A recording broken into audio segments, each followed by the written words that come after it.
Welcome, everyone. Happy Monday. It's another episode of First Thing, and we have an all-star lineup. That's right, a Jedi Council of panelists to talk everything Star Wars, House of the Dragon, and other big breaking news. Where'd my music go? That's a little too low. Let's bring it up, folks. Let's get pumped. Let's go. It's time for Versus on a Monday. I hope you're ready.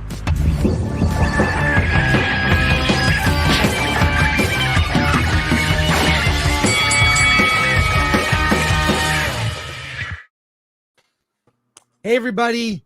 Let's go. This is a big... Oh, wait. Sorry. Got everybody up there. All right.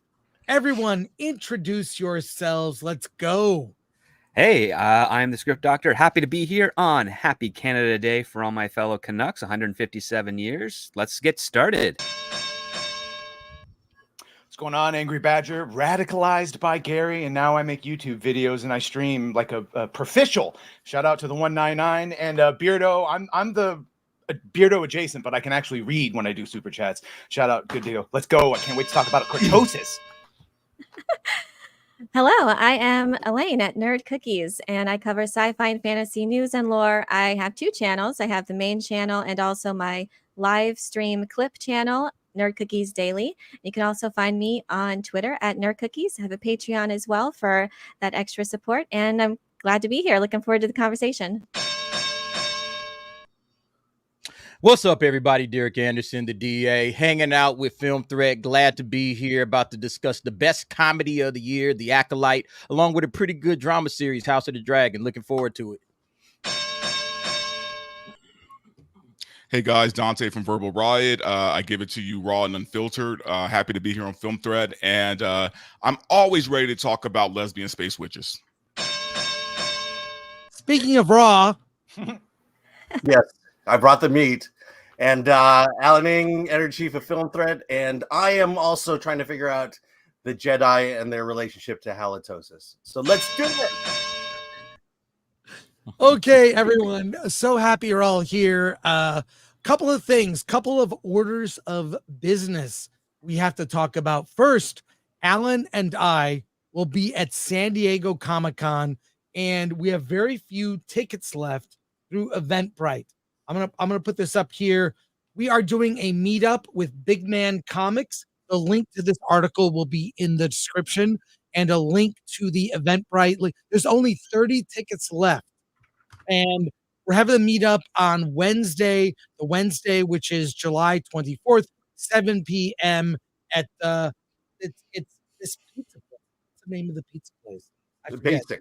It's basic. Yeah, basic pizza in Old Town. Then Alan and I will be doing a signing at the booth for Big Man Comics, which is booth number, what is it? It's number 1705. We'll be there on Thursday at 11 a.m. and Saturday at 11 a.m. plus two panels, the Writer's Workshop on Thursday and the Ultimate Indie Filmmakers Survival Guide that I'll be on. Alan will be on. Rob Burnett will be on there, along with Danica Massey, you know Danica, Comic Book Girl 19, and April Wright, who's a documentary filmmaker, and my friend Phil Zlotarinsky, who directed a film called My Big Fat Independent Movie. So the link has all the info.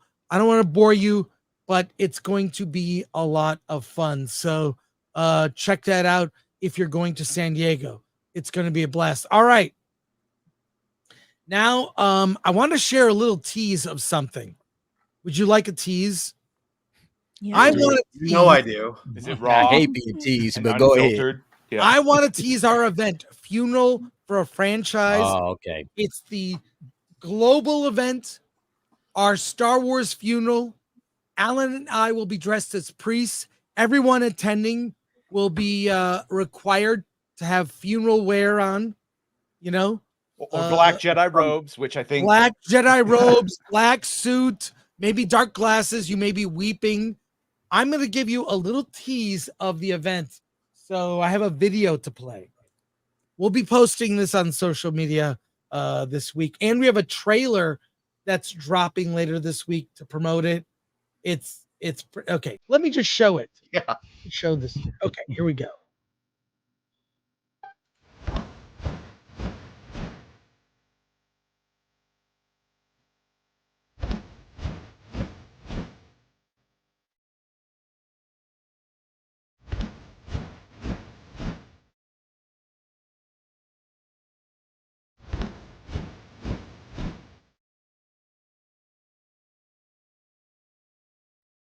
Well, there you are. There you are. It's a little teaser for social media. There will be a full trailer and everyone can participate. Just post your eulogy with the hashtag Star Wars Funeral, and you can be a part of our event on July 16th and 17th. And I assume everyone here will be at the funeral. Oh yeah. Oh, wouldn't miss can, it. you can join live, or you can pre-record something if you are not available. So there you go. Some non-Star Wars news I want to get people to react to, because Elaine is here. That's why I want to do this. Actually, I'm being a bit selfish here. Is Dune Messiah Denis Villeneuve's next film? We have heard rumblings. Let's get some commentary on it. I am excited. I think it might be too soon. Originally, I had heard he wanted to wait 10 years to make Dune Messiah, Dune 3, because in the books, there's like a 12-year time jump.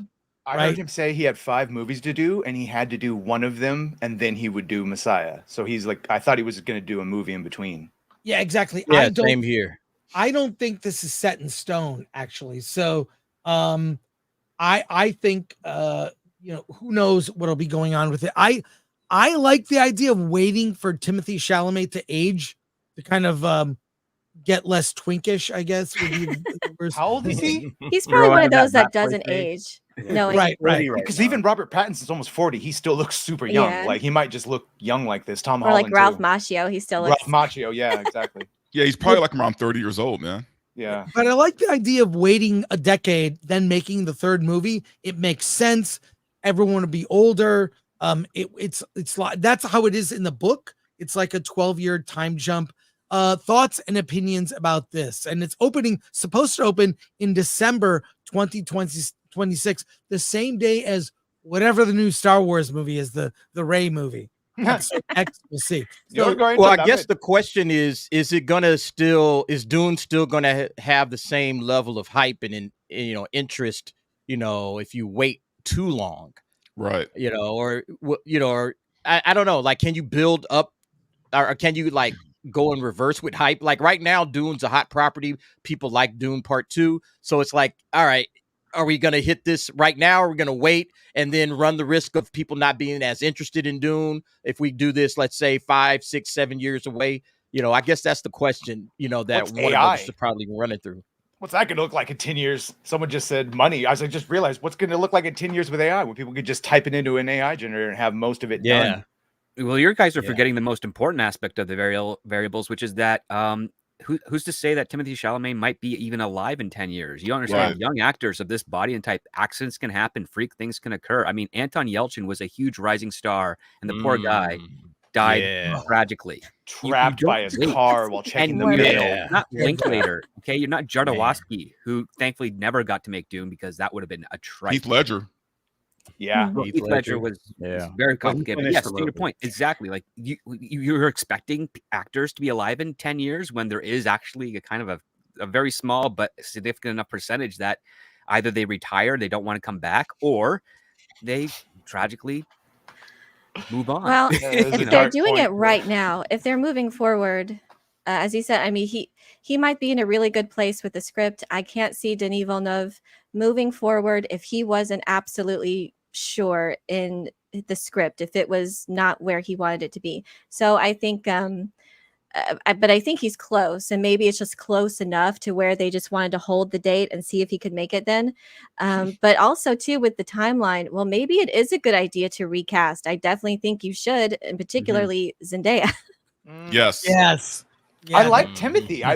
Thought I would shit on him for being twinky and all that things, but he's got some gravitas to him. He can act. Yeah, I wish he was bigger and buffer and all that, but he pulls off being a leader and having intimidation. I buy his fight with Austin. I'd love to see him, but in the Emperor. But yeah, maybe 3 or 4 years, maybe a little bit. They still have I the don't know if show he'd about look any different though. They still have the show about the witches coming out, right? Yeah. Oh yeah, Dune Prophecy. Yeah, so yeah, I don't know. I think they could probably wait maybe 5 years before they start in a Jesuit prequel. I'm not super excited about that. It's not Denis Villeneuve. He's not involved in it, and it just feels like even the trailer just feels so small. And I feel like we already got a very Bene Gesserit focused adaptation of Dune, and it just feels like I don't think there's the real demand for a Bene Gesserit prequel thing, and I don't know. It just seems kind of an obscure thing. We'll have to see. Hopefully the story can be good. It's loosely based off of Frank Herbert's son, his novel, Brian Herbert and Kevin J. Anderson novel, which are not very beloved within the fandom itself. And I personally am not a fan of the writing in comparison to Frank Herbert. It's just no contest. So, but they're just loosely following it. If they can improve upon it and make it an interesting story, hopefully we'll get more about guild navigators and mentats and things that weren't focused on, but I don't have a whole lot of hope. But I don't know. They said it's an event film. It's legendary Warner Brothers, Denis Villeneuve event film. So I think it's no question that it's for Dune Messiah that they're holding it. But yeah, ultimately, if Denis Villeneuve decides that he's not ready, if it's not, because they still got to get in touch with the actors, which are now returning with higher salaries. I'm sure the budget is going to be a very big concern moving forward. Witches are so popular right now. You better capitalize on the popularity of witches. Space witches at that. Yes. Exactly. All right. Well, we shall see. It's not officially announced. I think everyone assumed, but I do think that Dune's fandom, such as it is, spans a long time. I mean, the book was 65. The first film adaptation was 19 years later in 84. Then the sci-fi miniseries. So who knows? And this so diverts, such a major change in Dune Part 2 that affects Dune Messiah. I mean, a lot of changes. I don't know what Dune Messiah will be. I don't know if it'll be like the sci-fi series where they combined Children of Dune and Dune Messiah kind of. I don't know. So. But obviously, I'll go. You're making me worried. I don't know. Yeah. I know. If Dune Messiah takes place 12 years after, does there need to be some filling of the gap between end of Dune 2 to Dune Messiah? That was my complaint, and I got yelled at by book fans. And no, the 12, because I want to see all the things that happened in the 12 years. No, apparently the point is to just pick up 12 years after, and that Paul. My question is this how it happens in the book where Dune 2 ended? Yeah. There's 12 years later. Dune Messiah begins by recapping what happened. So it's a very interesting way how they do it, how they explain all of the, the Muad'Dib, the jihad that raged across the universe. But I don't know how they would do that from a cinematic standpoint. So, and also Dune Messiah is not a very action-heavy piece. It's also in a very short span of time when you come it from that perspective. So it actually is probably the most adaptable when it comes to the time frame, because it's not a huge span of time. It's very limited to this one story, to this one small-ish time frame, and I think it's one of the smallest books too. Honestly, it's kind of like an epilogue to Dune and a prologue to Children of Dune, the next novel. So I think it is the most adaptable, but it's not the most like cinematic in terms of action. And they did say that the legendary and Denis Villeneuve said that if he can promise us something that's on par with Dune Part 2, then we'll move forward. But Dune Part 2, Dune is not Dune Messiah. It's very much more political intrigue heavy and lesser on the action. So maybe that's why if they do, and that's what you're saying, Badger, they might incorporate those action scenes of the jihad across the universe, because that would be one way to do it. Otherwise, there's just one big action piece at the very end of the story. Chat points out Christopher Walken's not getting younger. So if you want him in it, because apparently he takes a part in it, you might want to hurry up with that one. That does make sense. Yeah, it's like Dune Messiah is like the first 3 episodes of season 2 of House of the Dragon. Like lots of intrigue, drama. It's a slow burn.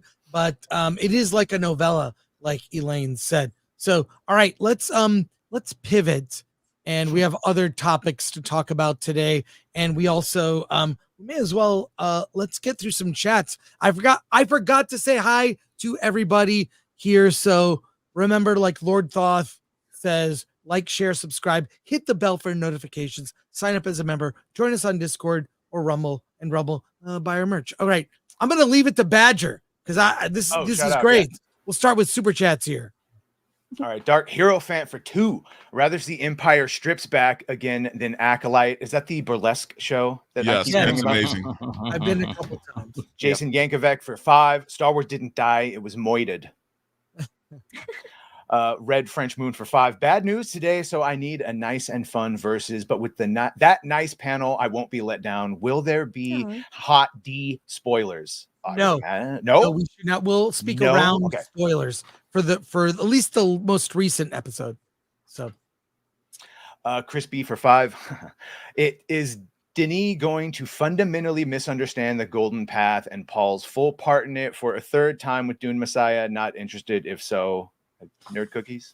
I don't know. I really think the Golden Path is more teased in Dune Messiah. That's why I really think they need Children of Dune. That's the true trilogy, and that's the more complete story.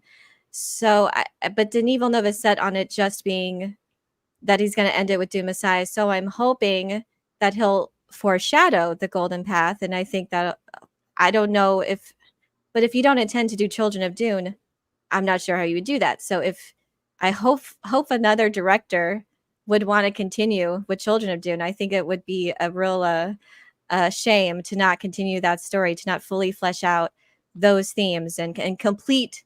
Oh, I don't want to give too much away, but complete all of the main character stories. Exactly. All right, let's move on here.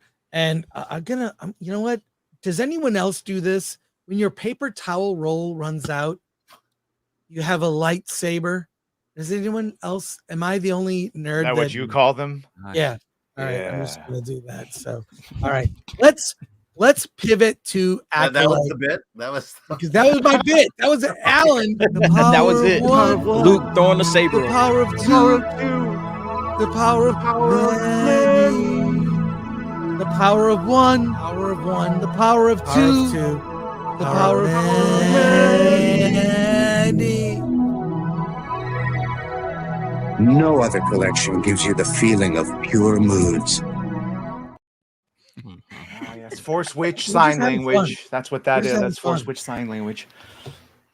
Look, I have a few fun things to show you, and I think it's important that we share these things together so we can goof on it and have a good time. So, check this out, Alan. You know what to do. Here we go. I'm going to play this video. We'll talk on the other side. This is going to change everything. All right, Abraham. Time to take down the Death Star. Yep. That's the thing I want to be remembered by. Anakin Flyswatter blew up the Death Star. Whoa! That thing's big enough to be a whole moon. That's no moon. It's your mom. Dude, you got a problem with my mother or something? No, she's dead. Oh, Big Wang, Kenobi, and Anderson Skywiener are on this ship. Blast them. Roger. We've taken a hit. Well, that's it. We're all going to die? You've always been like a brother to me, Obi-Wan. I'll miss you. Man, Abraham, I've never told you this before. I smashed Padme. What the heck? You're really stretching my limits today. That's what she said last night. Do you actually think that's funny? Focus. This isn't over yet. Man, another sucker thinking he can destroy the Death Star. I've got you now, you son of a bitch. Man, that bastard from a messed up family just shot us. Look, that's the hole. Get your torpedo in there, Anderson. Dang, I forgot to put in my contacts this morning. Dude, just shoot. Alrighty.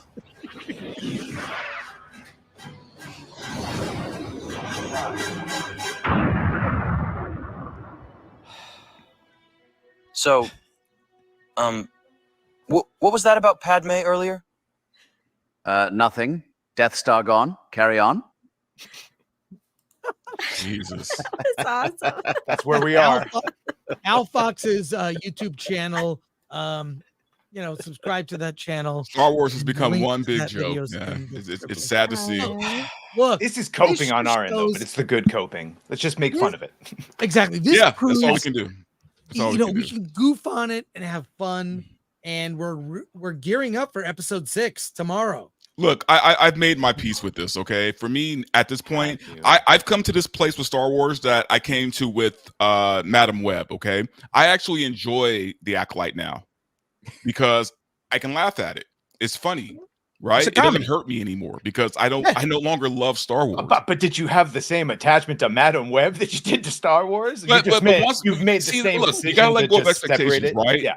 And once you do that, then you can laugh. Yes. Yeah. Yeah, no, I agree, man. It's been a giant joke. You only come to discover your power. Join me, and I will complete your training. I'll never join you. If you only knew the power of one, the power of two, the power of Mannny. Now, ascend, my son. That's all of us. Look, That's all of us right 13%. there. Oh, 14%. No, there we go. Oh, the way Was he it says something? I Mannny. see it. It's so good. Mannny. We don't need Spaceballs too. No, we don't. Right in the We don't. Nah, we got it now. Will never live up to what it By the way, should that's be. the point we Yeah. keep making is that like this isn't us being hyperbolic. This is something that would have been an Onion or a Babylon Bee. So when we say that there's communal, like cultural Marxist forced lesbian witches, that's what's written. That's what's there. Just describing it accurately. And I'm gonna end with it because the memes, we could do a whole show of memes and videos and people having fun, but this might be the best one. The ending of the Acolyte has leaked. Before episode 5 came out, it was leaked that Keemer is, the stranger. Well, we may have just seen how the show is going to end. Wow. That makes sense. You've got picking on all the dead Jedi. There they are. I love that guy Yord with the broken neck, man. The Ewoks dancing. It's great. Oh, poor Yord. Yeah, Yord I Horde must actually be sort of like suffering. Yord. I'm a little sad. Alas, He was poor Yord, trying. I knew him well. They did him dirty. They did him dirty because he was a man. He was a filthy. He didn't even get a lightsaber death. He got a broken neck. By the way, I was saying Quamir for no reason other than just oops. Yeah, Smilo Rin. I still like his name. Well, he was Is that how you built pronounce up his to name? be like the comic relief. Normally, you don't kill the comic relief. Right. The comic relief usually survives, but that was there you go. Where are they going from here? By the Let's way, get into it. Shout out to Nerd Wars. He put Gary's glasses on Kelnaka, and I swear to God, it looks like Gary. Nerd Riot. If you just and anytime you need to subreddit, Ryan RK Outpost is Torben. Gary is clearly Kelnaka. It writes itself. But okay, we've 3 more episodes. I have no idea if there will be a season 2. Neither does Leslie. No. By your own admission. Ratings apparently are lower than Ahsoka and dwindling. I don't know if we have an article to go over the ratings. It's all been bad. But what are our predictions for the next 3 episodes? Only 90. The episodes have been so short. It's been really disappointing. Well, compared to House of 22 I don't know if you're million. complaining or not. What, Alan? Oh, I couldn't Godzilla tell- minus 1.5 for each I episode. think the ending will be. I think the ending will be dumber than we even think it's going to be. That's what I think. That's my And, prediction. As Nick dumb as we here- think it's going to be even dumber than that. Nick here is joining us from Echo Base Network. Hey, Nick. What's going on, fellas? Just got out of my Hello. work meeting. Sorry I'm late, but just No got worries. finished up, so I'm ready to roll. All right. We are talking about our predictions for the last 3 episodes of The Acolyte, if there will be a season 3. and where the heck all of this Season 2 is going. A season In the 2, future. that's right. Dear God, please. Whatever it is, it's going to be bad. It's going to be garbage. Nobody's going to watch it. And we're all going to just sit back and roast it and laugh at it and make fun of it. That's what it's going to be for the next 3 weeks. I'm actually going to kind of be sorry to see the Acolyte go. It's been a lot of fun roasting this crap. Oh, it'll be in our hearts. We've had fun with it for sure. But yeah, I don't see no way possible this thing gets season 2. I mean, if Book of Boba Fett and Kenobi aren't getting a season 2, I mean, I don't know how they can justify giving this a season 2. I mean, this thing's worse than the holiday special. This is their show. This is their first show that's actually like very pro message. Yeah. So they might scrape up the funds for a season 2. Dante's right. If they cancel it, means we were right about it, so they can't cancel it. And I would just say, I think this whole, when you pull back and you go, what the hell was the actual point of this show? And I think it's just to further show that the Jedi are corrupt. So this will all lead to Saul going back to Venestra Row, saying, oh, you killed all the Jedi. And then they're going to cover it up, and it's going to be a conspiracy. And it'll all, again, be how the Sith did nothing wrong, and the Jedi are toxic and evil. Will further reinforce it, so that when Sidious takes over, it's like, he wasn't bad. He was just righting an old wrong. Yeah. And Anakin was right. In his mind, the Jedi are evil. Yeah. Well, based on this, yeah, not helping. Yeah. Well, we can talk about it. So let's look at these ratings. Alan, if you would, thank you for sharing that. If you could go over that. Yeah. I mean, it's definitely down. I was on Valiant Renegade yesterday. We talked about this, but there was a bump in episode 3. I think there's a curiosity bump, but still nowhere near Ahsoka numbers.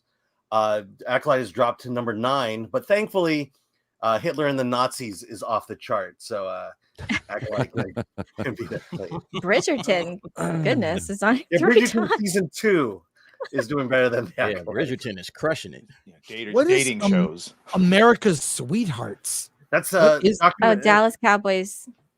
Cheerleaders. Documentary, like a reality show. A documentary more.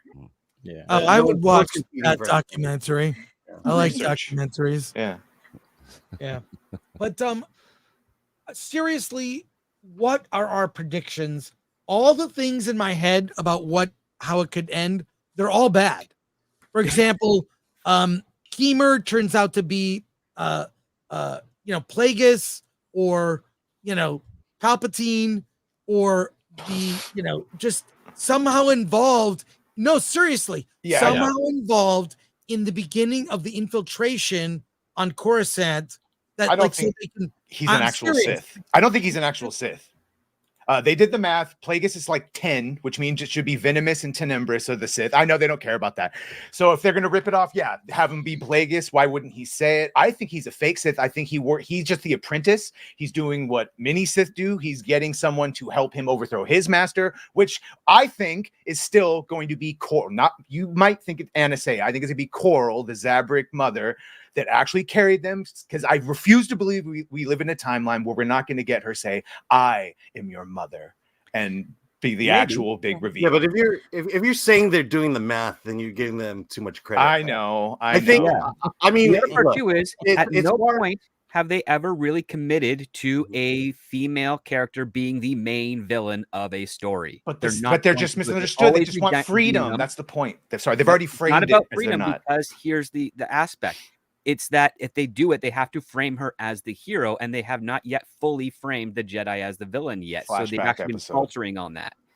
So they are legitimately trying to say, yes, the Sith are bad guys. They're just empathetic bad guys, but we're not going to commit to making any of these women that we're supposed to revere the bad guy, because the fans will be like, oh, that's sexist. No, it's got to be. I mean, I agree that I think that this Chimera character is going to have some sort of relation to Plagueis, and that's going to be the hook at the end of the season to try and say this is the setup to, the prequel trilogy and everything.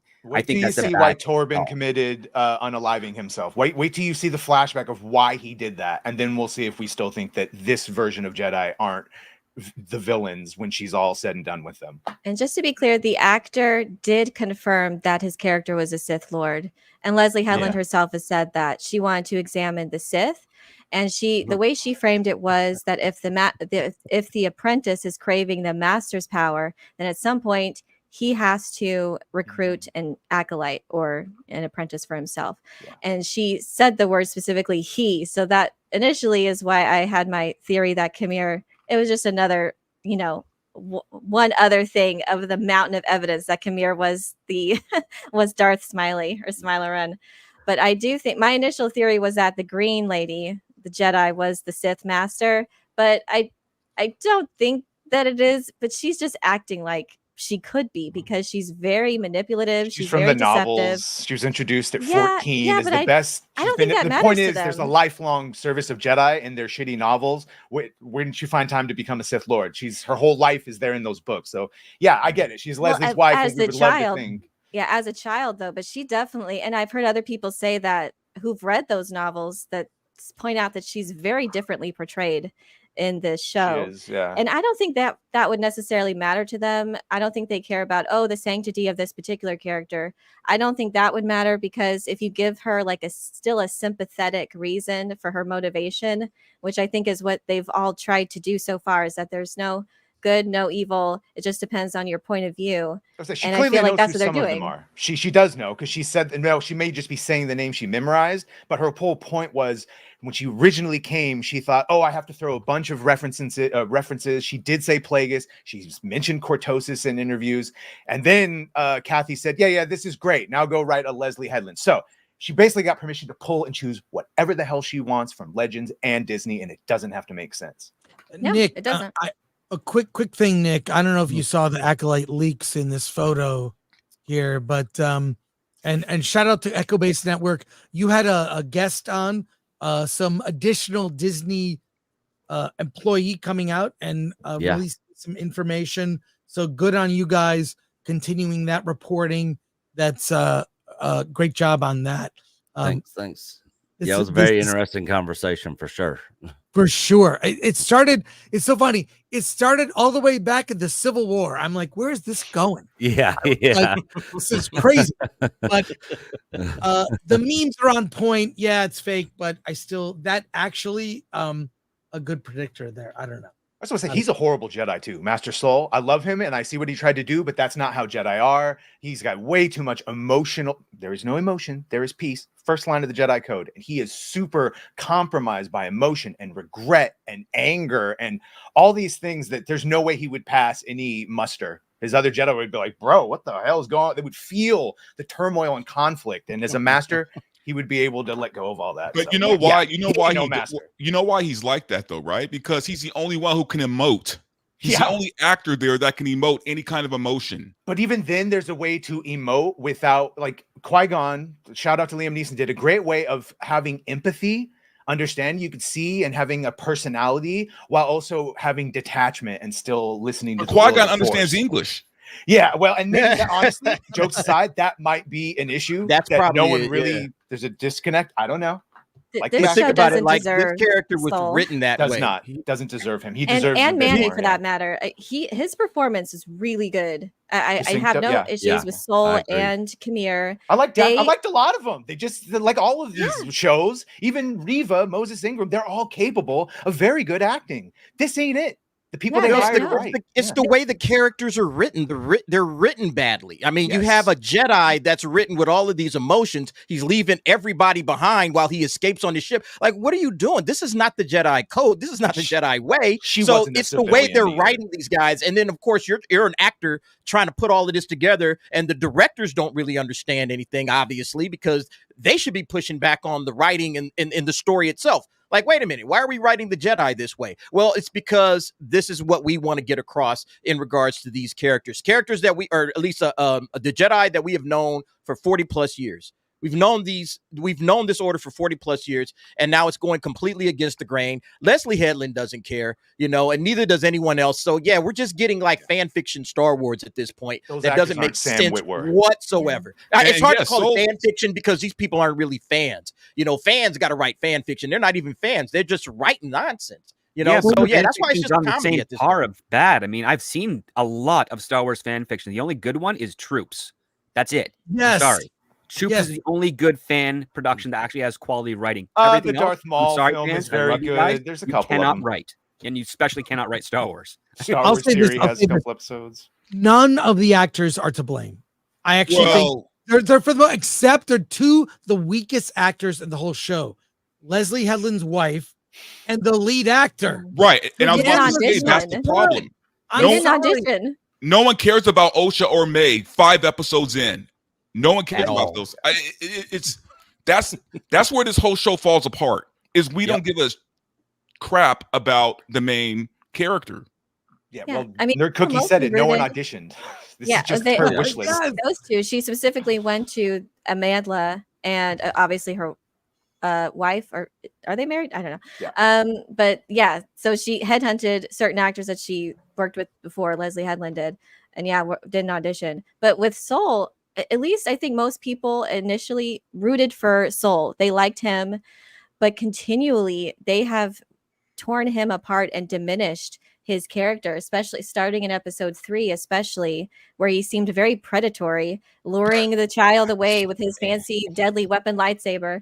And in this one, now he seems so impotent and weak and oh man, just so bad. Like it's like Luke Skywalker levels of like just destroying this character. When he threw out there, oh, the Jedi don't attack the unarmed, and he just literally murdered a dozen or so Jedi in cold blood, and he didn't even need a weapon to dispatch of Yord. So if you have the Force, you are always armed. So that was so stupid, and he just leaves in fear, it looks like, to all of his dead comrades, their corpses just rot on this planet. I mean, he seems so without honor and just riddled with fear and weakness. The show was written by morons.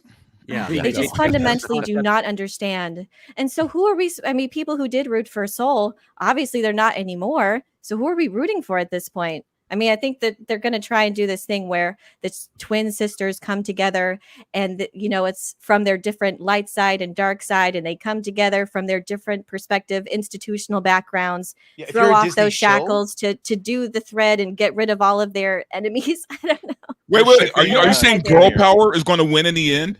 Yeah, like Frozen. I think that's where that's going to come from. Literally what she said. The power of friendship or the power of sisterhood or some nonsense like that is going to be the thing that wins the day. It's not going to be like actual, competent storytelling. Look, the point is that the lead character, like you guys have said, has been a disaster. This is the main problem with this show. Why you wonder why the viewership is falling every single week is because people are just dropping out. Like, I don't care about the journey of May or Osha. I don't care to see the end of this thing because I don't care about either character. So if I don't care about the main character, there's no way people are going to continue with this story. I don't care about the end of this. I'm watching it for the laughs. That's literally the only reason I'm watching this. Same. I'm watching it literally to laugh at it and to have some fun with it, because what happens at the end, I'm like, I don't care. I just don't care. I don't care if they die. I don't care. I don't care if anybody lives or dies. I don't know who's going to live or die at the end. I laughed when those the two main Jedi, Daphne King's character and Yord, I laughed when they got killed. I was we cheered up, man. It was hilarious. I was like, finally, somebody got their asses killed. Perfect. Thank you. Because at the end of the day, nobody cares about these characters. And that's sad. You have Star Wars, the biggest franchise in the entire planet, everywhere. And nobody cares about this show. Nobody cares what's going to happen. They're resorting to having to beg people, hey, why don't you guys give Star Wars a chance? I covered an article on that on the video. Why don't you guys give it a chance? It's like, why are you begging Star Wars fans to give a Star Wars show a chance? Why do you have to do that? Think about that for a second. You shouldn't have to do that.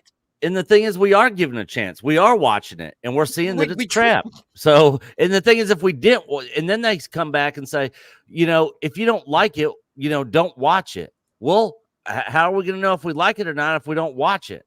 So, it's. You know what, though? I will say this. At least somebody finally died by a lightsaber. Yeah. Wait till the next. We don't know that she died yet. Wait to the That's true. That's true. Get to the back to tank. I've already seen the coping, and I've already seen people shipping Quimir and Osha now, and trust me, Disney's shills love fans. I'm gonna call them shills. The shills love it, but the fans love it. I got a comment on this. Manuel Grail says the Jedi didn't ever work because George kept changing his mind. about what the Jedi were even supposed to be between 1977 and 99. Let me comment on that for a sec, real quick, because I was so excited about the prequels. Because in my mind's eye, I've been imagining the story of Anakin and Obi-Wan. And when I envisioned the Jedi Knights in my mind, I thought, well, they are regal. There's like maybe a King Arthur kind of Jedi of the round table, so to speak. Mm-hmm. And then when we got the movies, and the prequels have aged, I'll say this, they've aged well, better than the sequels ever will. The Jedi Knights are effectively wearing the same uniform as a moisture farmer on Tatooine. Yep. It's the same outfit. When I thought Jedi Knight, they would be wearing like what Luke wore in Jedi, black and imposing, kind of intimidating. We got what they wear, and they dress the same as farmers. They dressed how Obi-Wan dressed, which was his old neutral and earth tones and no armor. And I'm gonna go there and I'm gonna change his mind. I'm gonna go away to Tatooine. I'm gonna hide out, but dress in the same outfit I wore when I was a Jedi Knight. It makes a lot of it makes no sense. So and use his lightsaber in the kit. I know. Yeah. Well, like, listen, George did not really know what to do with the Jedi or figure out what it was because he was making it up as he went along, which all good creatives do. The problem being is that you also had a lot of people who love Star Wars who ended up working in the EU. Badger, you mentioned the Jedi Code. The Jedi Code is hypocritical to the two Jedi that we saw in the original trilogy. They have emotion. They have wisdom. It's about control. It's not there's only the Force and there's no emotion. There is no. Yeah, that's BS. That is peace. Doesn't mean you don't have emotions. It means you're aware of them and you control them. No, it doesn't. That is your inference. No, yeah, it's 100% what it means. And this is not the stream to go down with you, but yeah, trust me. Yeah, I'm not going to exactly trust you what it because means. you believe in the Jedi Oath and you ignore the movies. So the question being is that I've heard George explain it. What? I've heard George explain it in multiple videos. Yes, George, the guy who also said that Obi-Wan and Owen are brothers. Oh, wait, no, I'm going to retcon that in episode 1. And Owen is you go by the most recent commentaries. Yes. He makes it up and he rewrites his history all the time. It's okay for him to do that. We love him for it because he's trying to experiment and do things new. But you have to remember that he didn't really know what he was doing when it came to Star Wars. He was just trying to tell experimental fun movies, and he got some teams, and then he abandoned Star Wars because his marriage fell apart after Empire. He used Return of the Jedi. Show me on the doll where everything, George and hurt then just you. discard it and worry about the merchandising and books, which, listen, I think was a smart move for him because he kept it in the conversation for the people that loved it, and he picked the right people to continue the story. It didn't quite always jive with the original trilogy, but you know what? People loved it. People kept buying it. He made great video games for it. Yeah. And he managed to set up and make the prequel trilogy. I didn't make shit. Lucas Arts did, which then Disney bought and canceled. But now that you seem to have some sort of weird personal grudge against George or whatever, because none of that is what I'm talking about. I've actually talked to George Lucas before. Have Good you? for you, buddy. Now let me talk because you talked for a long time. And by don't fight, I mean fight. I'm talking about the unified canon. Anything that didn't contradict the movies as of before Disney. And yes, the Jedi Code lines up just perfectly with the original trilogy and the prequels.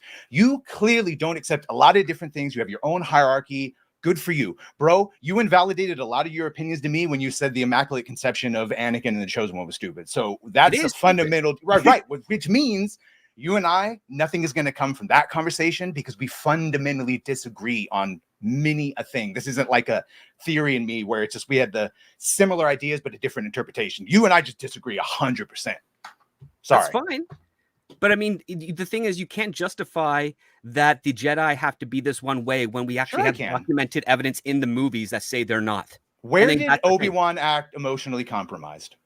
We're not talking about emotionally compromised. We're talking about he's having. We are. That's exactly what I'm talking about. I'm saying Saul is emotionally compromised. He's ignoring there is no emotion, there is peace. He's instead of acknowledging his emotions and letting them go, he's being controlled by them. And then you said, but we saw Jedi in the first one. That okay. So please show me where. Following when Luke is a full Jedi, he's emotionally compromised. Mocking Han Solo. You don't think Obi-Wan showed emotion caring for Luke Skywalker? That is emotion, man. No, that's empathy. That's caring. You empathy seem to not understand the idea of being. You see how emotionally compromised you are by how you think you're right, and so you're getting upset that I'm pointing out the movies. You're talking about emotional compromising, which is fine, but you're basically trying to say that the Jedi Oath, which is also BS, is that it's supposed to basically all turn, BS if you not wanna go make that route. Jedi Vulcans. They're just supposed to be more like Vulcans. What? No. Yes, because Vulcans emotion have compromising no is what emotion. basically Vulcans try to prevent from happening with them. And I'm like, that's not the Jedi.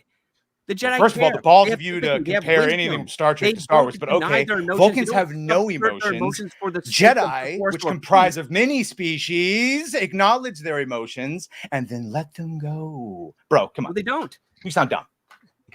Oh, Let's read that's, the I chat. didn't See tell them you any roast you names. because That's not cool. two ad hominems. Oh, come on, bro. Vulcans and Jedi are not comparable. Jedi code No, is they're a not, but the Jedi mantra. oath It's makes something them to. It's a pathway to understanding and using the Force. There is no emotion. There is peace is the first one, because if you're emotionally compromised while using the Force, like right now, I'd shoot Bring in this fucking Force compromising lightning at thing. I'm you, not talking but I about don't have the compromise. Force. But that's what I'm talking about. My point is in the first movies and in the original ones, Jedi are supposed to control their emotions. Saul, who is a Jedi and a master one at that, does not control his emotions. And that is why he should follow the Jedi code. Now, I don't know what part of that beyond the Jedi order is bullshit. It doesn't count. Okay. I didn't say the Jedi Order is BS. I said the oath is BS. The oath is the order. Wow, that's a lot of conjecture. One in the same. This is keep going, guys. Don't. What's right. that's what I'm saying. This is Wait, an immovable force. There's settle it. We I love nerdy fundamentally debates. And I like him too. That's the thing. Keep going. I ain't heard no bill. I ain't heard no bill. Keep going, baby. Disagree with the nature of what it constitutes as canon and the Force and George's vision and all of that. And you would have to go down a list of like, well, first, what do you consider Star Wars canon? The movies. Okay, that's Because canon. that's It's the not Star Wars highest canon. canon, but That that's is the not the foundation only. for it. That Well, is see, where that's all what I'm things saying. So stem then we from. got to stop right there, because that's not the only canon. And clearly, we're seeing they're pulling at anything but the movies. They're pulling from all the expanded universe. Well, They kept Disney. those fucking movies alive in between Disney's the pulling. original trilogy and the prequel, which is where a lot of the animus comes from. By the way, I'll just. Well, I mean, listen, this the debate's prequel, going nowhere. I feel sorry for the EU fans because the prequel really did, give them a run for their money. It changed a lot of their stuff, a lot of what they knew up until that point. I mean, listen, Anakin Solo was the one that knew how to fix things magically. It wasn't Anakin Skywalker, but George picked that from the EU and he put it to Anakin. Empathy isn't an emotion; it is the ability to sense emotions. Oh, they can. Well, let's do this. part Let's of do it. this, guys. Let's do this. Thank You're you. both right. We're loving this fight, but let's. There's more put- passion here than all of Disney Star Wars. Let's Correct. put Yeah, it facts. in a poll. We have almost 2,500 people watching live. Let's put a poll question up. Who is the winner of this debate? Well, the chat's gonna hate me. Right Okay, now. I'm fine with that. Let's find This out. is foreplay. Yeah, you That's a should good way one. rougher when we actually go raw and unfiltered, as Dante says. Well, this is awesome because this But- is what Disney doesn't but I have, love which is these nerd debates. passion. Right. Yes. Yes. Thank you, Nerd Cookies. This is what Disney don't have. Yes. They don't have passion over there. People that are arguing back and forth, they don't have this. And this is what's needed in the franchise right now. People that give a damn. I mean, But I you know, love I it, do man. agree I with like Script. Star Trek too. I do agree with Script on one thing, Star though, Trek. man. Like creators do kind of take, they do change Creative things up license? here and there. Because I was thinking about Stan Lee when it came to the X-Men, right? Because before the X-Men was never about the civil rights movement. It was just about a group of misfits. And then later on, Stan Lee was like, "Oh yeah, it was about Malcolm X and Martin Luther King." And it's like, no, He never dude, said that. Stan that's Lee not never how said that. you created the Yeah. X-Men. Like he adapted that later, right? Because it makes for a better story. But No, that's other people. Stan, sorry, I've seen a lot of videos and Eric July and all that. Stan's gone on record that he never said any of that shit. Civil rights movement was the farthest thing from his mind. He came up because he was tired of explaining people's origins, and so he came up. no, with and exactly. other That's people, exactly like what it Chris was. Claremont's, they attributed it and put all those things. And yeah, you can make a lot of analogies, but originally, yeah, he never meant for that. no, yeah, that's what I'm saying. 100%. That's Yeah, not you're what right. what 100%. he originally created the X-Men for. But later on, he did kind of just take it on and say, yeah, sure, it's about the civil rights movement. I mean, We're I will getting say the this poll about- up. We're getting the poll up. Sorry, sorry, Elaine. No, you're fine. Well, I was just going to say that George, at the end of the day, created this universe, and his oversight allowed, or it fostered, talented writers who added to it. So while I have some issues with the prequels too, it opened and expanded the universe in ways that were so just creative, and portions of Star Wars itself that I just loved and really dived into. So that's what George Lucas as a visionary was able to do.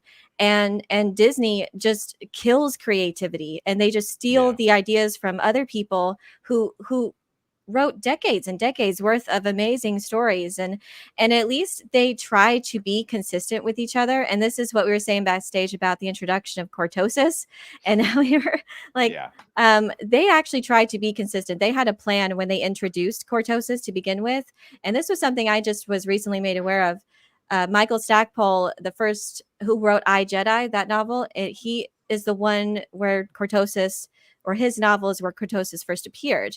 But he was working with Timothy Zahn at the time, and they workshopped it, and they made a plan to where he would introduce it first in his novel before before the next Thrawn duology, the Vision of the Future and Spectre of the Past, I believe.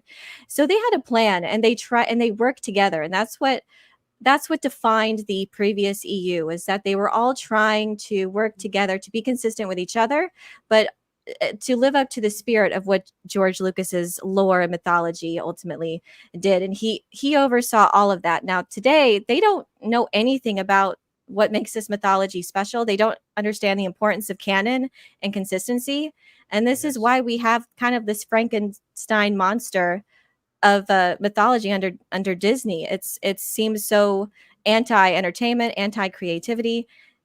So yeah, it's really just a bastardization and a shell of what it used to be. And I don't know, but I really enjoy y'all's conversation about canon and lore, because that's what it used to be. That's what the fun debates we used to have about this consisted of, and now it's just a Frankenstein monster fan fiction. Yeah. By the way, shout out. I don't follow the reason behind that. I'm a Sith, I was going to, just so you know. I think the reason behind everything is. Sorry, DA. Oh, go ahead, man. I'm sorry. So yeah.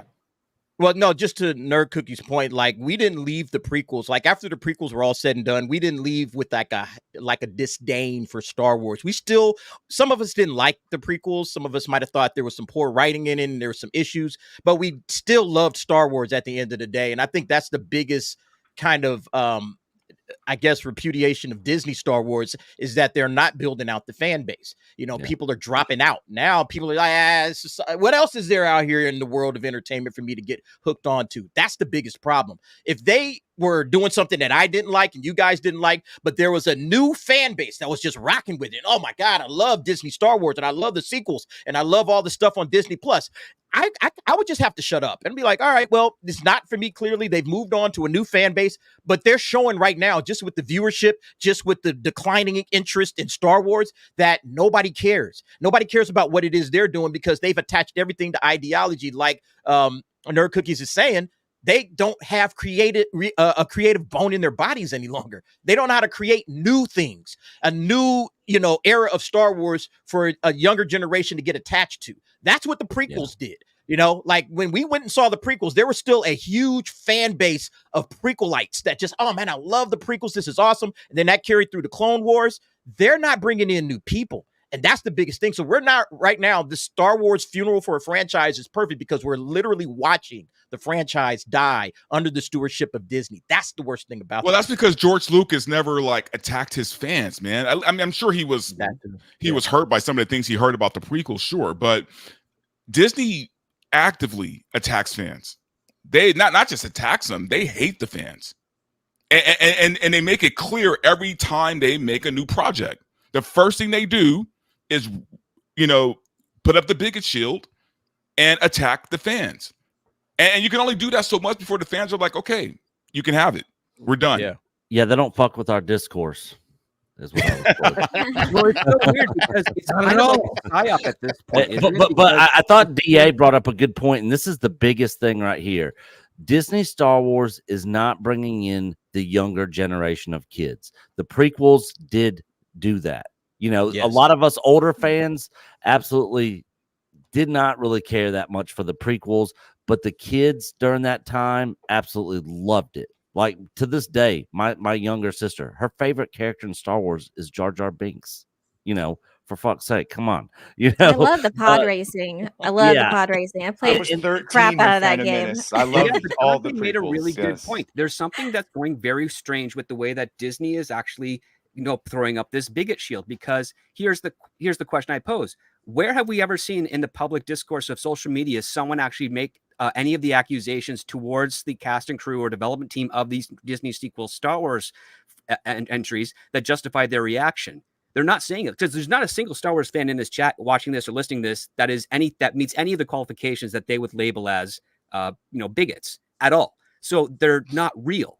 And yet at the same time, some people in our party, in our spaces, are saying, well, they're calling us this, but it's like, well, if you don't say it, you're not part of their target. And that's the mindset that Disney has. They're saying, well, if you didn't say that stuff, we're not talking to you. We're talking about these other people. And you're like, well, where are these other people? Well, they've sent us private DMs and things. Please show us those private DMs. You can block out the names and stuff, but show us so that we understand and can empathize. But right now, you're creating this narrative that's allowing a portion of the fan group to say, oh, they're talking about me. And then they're trying to reflect on themselves like, well, did I ever say that Moses Ingram was a bad, racial slur or anything like that? No, I just said that she wasn't very good in this role. She had a terrible character, possibly that the director took the worst takes of her performance and put that on there, thinking that those were the best. And that's why we didn't like her so much. But that's not anything that crosses the line into bigotry. That's just general criticism on art and talent. So how is it that Disney has managed to do something where they're able to conflate their own narrative to basically make it look like the fans are actually being attacked when they're not, even though they are kind of trying to incentivize the idea that there is some sort of group out there physically attacking Disney. And now we're in this victim Olympics here. Like, who's the bigger we also have to realize too that being attacked, or is it Disney that is being attacked by these non-existent toxic entities? You have to realize too, though, that the biggest shield isn't just about the fact that they're pushing a message. Right. The biggest shield is also so that they can play their shell game with the stockholders, right? Because if they say that the bigots are attacking them, but the true fans are watching it, I don't know. Maybe that's telling the stockholders that, okay, maybe there's validity to what you're doing, and we have this certain sect that's attacking the franchise, attacking the actors, attacking whatever. I think this is all a big scam. To me, that would be the argument that they would make on that. It's like, okay, let's take a look at the actual numbers. Let's take a look at the viewership. Let's see how the viewership is doing. That's what I was saying. If they were actually bringing in new fans and people were still rocking with this stuff, even though we're talking about it and we're slamming it and it's 14% on Rotten Tomatoes and everything else, but the viewership is high, then your argument would make sense. It's like, okay, it's just a small subsect that are attacking us. You guys can just ignore that. Don't worry, shareholders. We got it. Disney, Star Wars is perfectly fine, but that's not the case. Right. And they don't want to wake up and see the call. I'm like, look what we're showing you, that you're not getting this thing right. 14% on Rotten Tomatoes is not a mistake. This is happening because you've made a terrible product. That can't and be it's been all getting us. worse and worse. I mean, golly, it's like, what's going to get through to these clowns' heads? You are doing this entire franchise a disservice, not just to the old school fans, the OG fans. You're doing this to all future fans, and you're completely running this thing into the ground. There's a part of them that believes that they're still reaching the right people, right? It's like I was on George's show yesterday, and I was saying that with Doctor Who, Russell T. Davies is delusional. He thinks that, the ratings are the worst Doctor Who has ever had in its 60-year run, but, we're reaching the younger people. That's what he's thinking. Look, on Versus, we believe in democracy. And here is the results of the poll. Congratulations, Badger. I think Doc and I were arguing about two different things at the end of the day, just because we have different ideas of George and Cannon and where we ended up. But no hard feelings. I love. Oh, dude, none at all. This is the stuff I love to do more. We have to say that so they don't think we're mad at each other. Yeah. Wait a second. Let's get the result. Angry Badger 58%, Script Doctor 41%, poll with 286 votes. Vote. Man, I'm going to run for president because I'm doing better than the Democratic nominee. Dude, everybody's doing better than Biden right now. Shout out. It was a good debate. Some might say the best. I want to, because we have a lot of people watching live, and great fight. This is, like you were saying, Elaine, I live for this. I love nerd fights. I don't necessarily think I win a fight or the person I'm debating with, like they win. No. It's about having the discussion. And like nerds would do back in the day. Yeah. That's what I was saying. all That's we like the had. lunch tables back in the day, baby. We used to get in. We used to get it in at the lunch tables talking about all this stuff. This is awesome, man. Oh, I'm I gonna love this back in the day. When we start talking about the Force is magic and it's the same. Watch out! I'm gonna bring theory. We're gonna mess. No, yeah, no. That was all we had were those debates because no one else gave a shit about the things that we loved. Of course, now they've taken all the things we love. Something fun to remind people of that on Wednesday, July 17th, a worldwide global event will be celebrated, and you can take part if you post a video, a eulogy of Star Wars, if you will, with the hashtag Star Wars Funeral. We'll show it on the show. Everyone on the stream, please come to the show live or record a video, but get ready. We have merch. Celebrate the legacy. You can get a funeral for a franchise mug or a t-shirt. That's a quote from Yoda on the back of the shirt. Atomic Lori did an amazing design on this. It's currently at shop.filmthreat.com. And what's the offer code? It's only available this week. Let me know the offer code. I'm gonna show the shop, but I ordered it already. I'm getting it.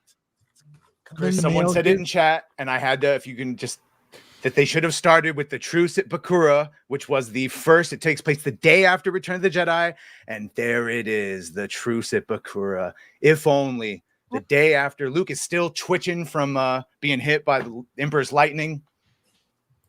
I have no idea what you just said. That's This okay. book, All right, Star all right. Wars, the first expanded universe book. That was Splinter of the Mind's Eye. That's a whole other. No, sorry. This one that like takes place right after Return of the Jedi, like the day after Return. I meant the first one. Still Like on the new Endor. Bandom. Luke's still in his Ewok hut. There you go. As Return of the Jedi ends, an exciting new adventure begins. I love that art. That's one of my favorite book covers. Well, there is an offer code. If you go to shop.filmthreat.com, the offer code is Star Wars is Dead for 15% off the shirt or the mug. I used the code to get a shirt, so I should have it next week. So there you go. All right. Very cathartic. Yes. This whole discussion has been cathartic. And speaking of that, I don't know if you are all watching House of the Dragon. Yes. But not yet. I want to, for those who have seen it, a very quick, I don't think this needs to be a very long discussion. So let's talk about Hot D versus the Acolyte. To move objects with your hands, to get lucky, so to speak. What is the Force? We talked about.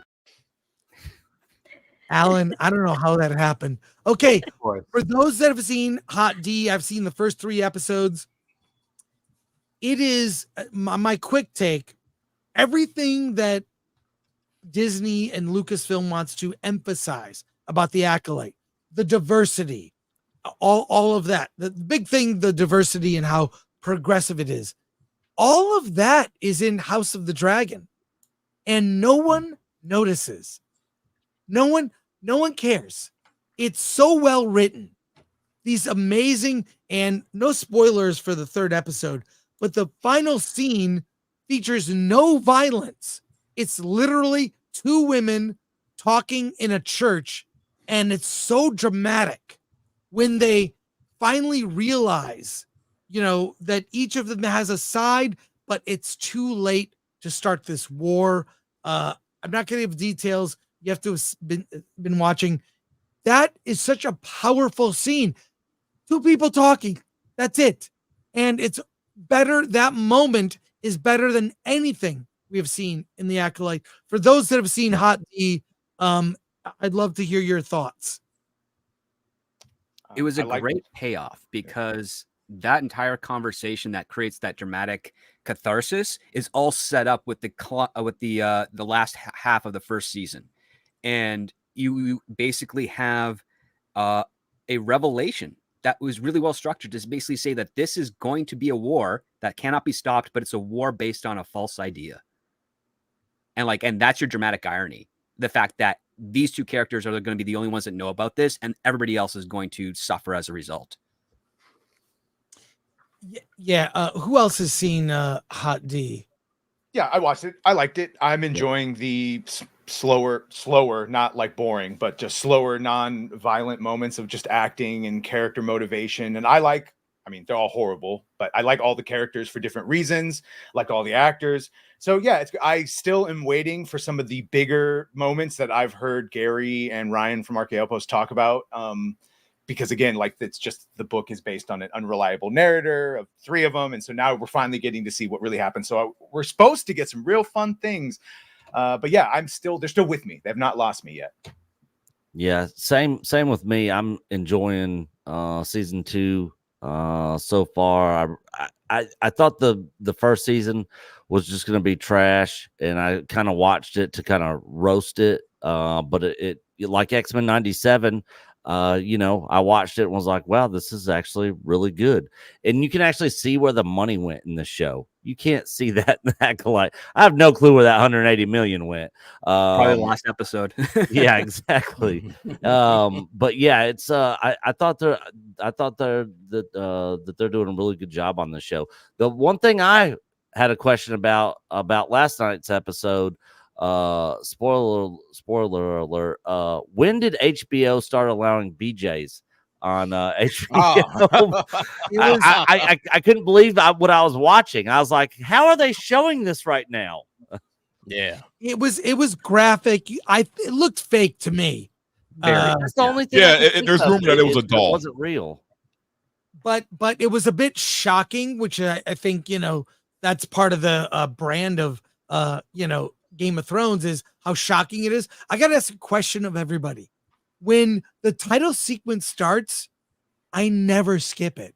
That music and that opening gets me in the mood. I have never once skipped that opening. When it's evolved, I like how it evolved in Game of Thrones. This, a tapestry being made. I just thought it was amazing. But yeah, it was shocking. That's part of what Game of Thrones and House of the Dragon are supposed to be.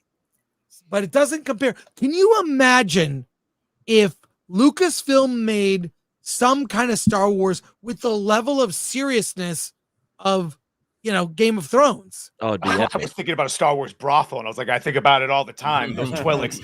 That would be great. They could totally do a lot. That's literally what I think the George Lucas is. He built like 50 episodes of that Underworld series that never saw the light of day, and then he sold to Disney. But yeah, it totally opens itself to being let's just say a little more realistic adult of what would actually be going on with like jug trades and red light districts on Coruscant. And yeah, whole thing opens it up to it. I mean, Andor makes the attempt to try and match that. I mean, yeah, it does. It does. Yeah, I think the obviously I'm engaged with House of the Dragon from season 1 all the way through season 2 again, because they cared about some fidelity to the original work. They're not trying to just send a message with their work. They're not saying, oh, we got to go cast certain people because they need to be in this thing. Now I know they've done that, but the genesis of House of the Dragon is fidelity to the source material and trying to do right by what George R.R. Martin created in the first place. And if Lucasfilm cared about that, we would be getting much better Star Wars right now, but they don't. And so therefore we get to love House of the Dragon, and so I'm enjoying the series just, because I'm getting what George R.R. Martin saw as a vision for his world, for Westeros, and for this part of the story. I'm getting his vision, at least something close to his vision. And I don't feel like I'm getting anything close to what George Lucas's vision was when it comes to Disney Star Wars. And that's the main problem. It's like, same thing with Rings of Power. I didn't think I was getting J.R.R. Tolkien's vision of what Middle Earth would look like and what these stories would be like and what would have happened. And that's the big problem when you're adapting something. You should be trying to get as close to the original as humanly possible. I know it can't always be done, but you should be trying to zero in. What is it that the original creator of this thing wanted us to see? Let's get inside his mind and let's put that out there. That's not what Lucasfilm is. That's the biggest difference right now between what House of the Dragon is and what the Acolyte is. But don't you understand? All those old creators were all racist with internalized this and that and patriarchy. And we now in 2024 understand better. And so now and that's unfortunately the mindset with every single goddamn thing they get their hands on. And it is that sheer hubris clip from Picard. And that's the problem. Because those guys that are the racists and the bigots and the misogynists and all of that, guess what? Those guys did 20 times better at entertaining audiences than you guys ever will. And they have life experience. You guys, the reason you're adapting this work is because it worked. There's a lot of stuff that's out there that's written that doesn't work, that hasn't taken off and become like part of the cultural zeitgeist where people all over the world love it. All right. And the problem is that they don't want to tap into that. They want to tap into their own little personal feelings. But your own little personal feelings, nobody gives a damn about. We care about George R.R. Martin. We care about George Lucas. We care about J.R.R. Tolkien. Those are the creators that did the job. And these guys don't get it. They want to overstep their, like, stand on the what do they call it? Stand on the shoulders of giants and geniuses and just spew out their nonsense. And it's like, no, that's not what we came here for. If you want to do that, if you want to put your own stuff out there, go make it. Go do something original. Go do something creative. Oh, but you can't do that, because you don't have any creativity in your heart. So that's the problem. We need creatives to come back and really start creating new worlds and let those guys, match up what they did to, try to outdo George R.R. Martin, try to outdo George Lucas and Stan Lee and J.R.R. Tolkien and all of these other great creatives. But that's not what we're getting in entertainment today. And it's sad, The only people that are doing it are out in the East, okay? Japanese manga and anime, man, I'm telling you, those are the only guys trying to do something original and unique. And that's why the audiences in this generation are flocking in that direction. Well, they're doing it because there's money there for them to do it. The sad part is that on the studio side of the things, the studios don't invest in high-risk, independent, new, non-existing properties already.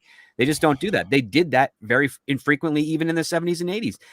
Giving George Lucas the money, Alan Ladd Jr. doing that for Star Wars was a huge gamble on his part that paid off. Right. But again, you take a look at some other movies that came out in that decades past that also took a swing. They didn't succeed as well. I mean, it's part luck. It's also part investment. And if Hollywood wants to save themselves and they want to actually have a renaissance of creativity, they have to start looking at the independent sphere and investing in that stuff and bringing them in, because you need fresh blood with every generation to reinvigorate the industry. And the guys going out in the East doing that stuff, that's the best thing you can do, because if that starts to get attention, that will make them valuable.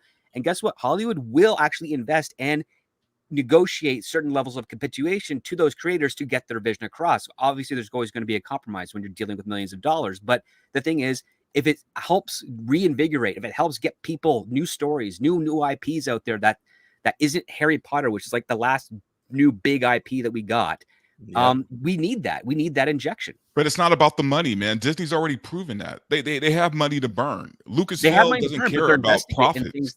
But they're investing it in things that they don't want to invest in. What's kind of ironic is Paramount's struggling right now.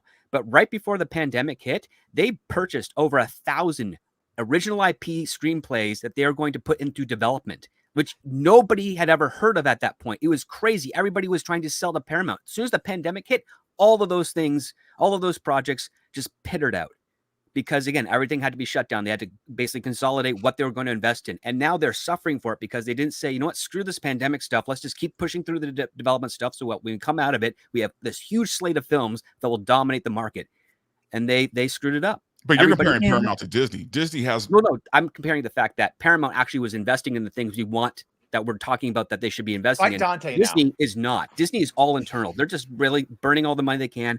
They're using the reputation that they've built over the last decade to do pre-sales that are obscenely expensive for the foreign territory companies to sort of make up for their losses. And it's not going to be lasting forever. I think at this point now, if they go back to the film market, not because they already did a massive sale this year at the American film market. When they go back next year, I don't think they're going to be getting their $10 million per picture per package. Well, that they're doing. If Paramount was smart, I hope they would greenlight Star Trek Legacy, because Picard season 3 was something special. And I was so sad to hear that they But just that was a sat fluke, on their though. thumbs.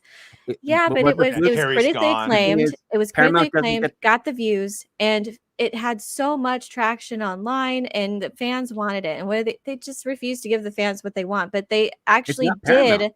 Well, they did what Star Wars should have done. You bring back the legacy characters with a great story while introducing these new ones. And I am excited for Jack Crusher. I am still waiting for Star Trek Legacy to continue, but that was because that's Terry. going to continue and move forward. Yeah, with the exactly. IP. That was Terry. That was Like, Terry. it was- He's gone. It Yeah. was Secret Hideout. It was Alex Kurtzman that said he's not going to back Star Trek Legacy as a pitch. Paramount wanted it. Kurtzman said no. And then Terry left, and then Kevin Feige scooped him up for the Vision series. Best we could do is Section That was still a 31. good plan. I mean, at the very least, it showed like what is possible with these well-established IPs and pleasing the fans and moving on forward to a new generation. And I feel like there are lessons to be learned that Disney refuses to see. Now we have the lessons about new IPs. A Quiet Place is doing fabulous. It's doing great.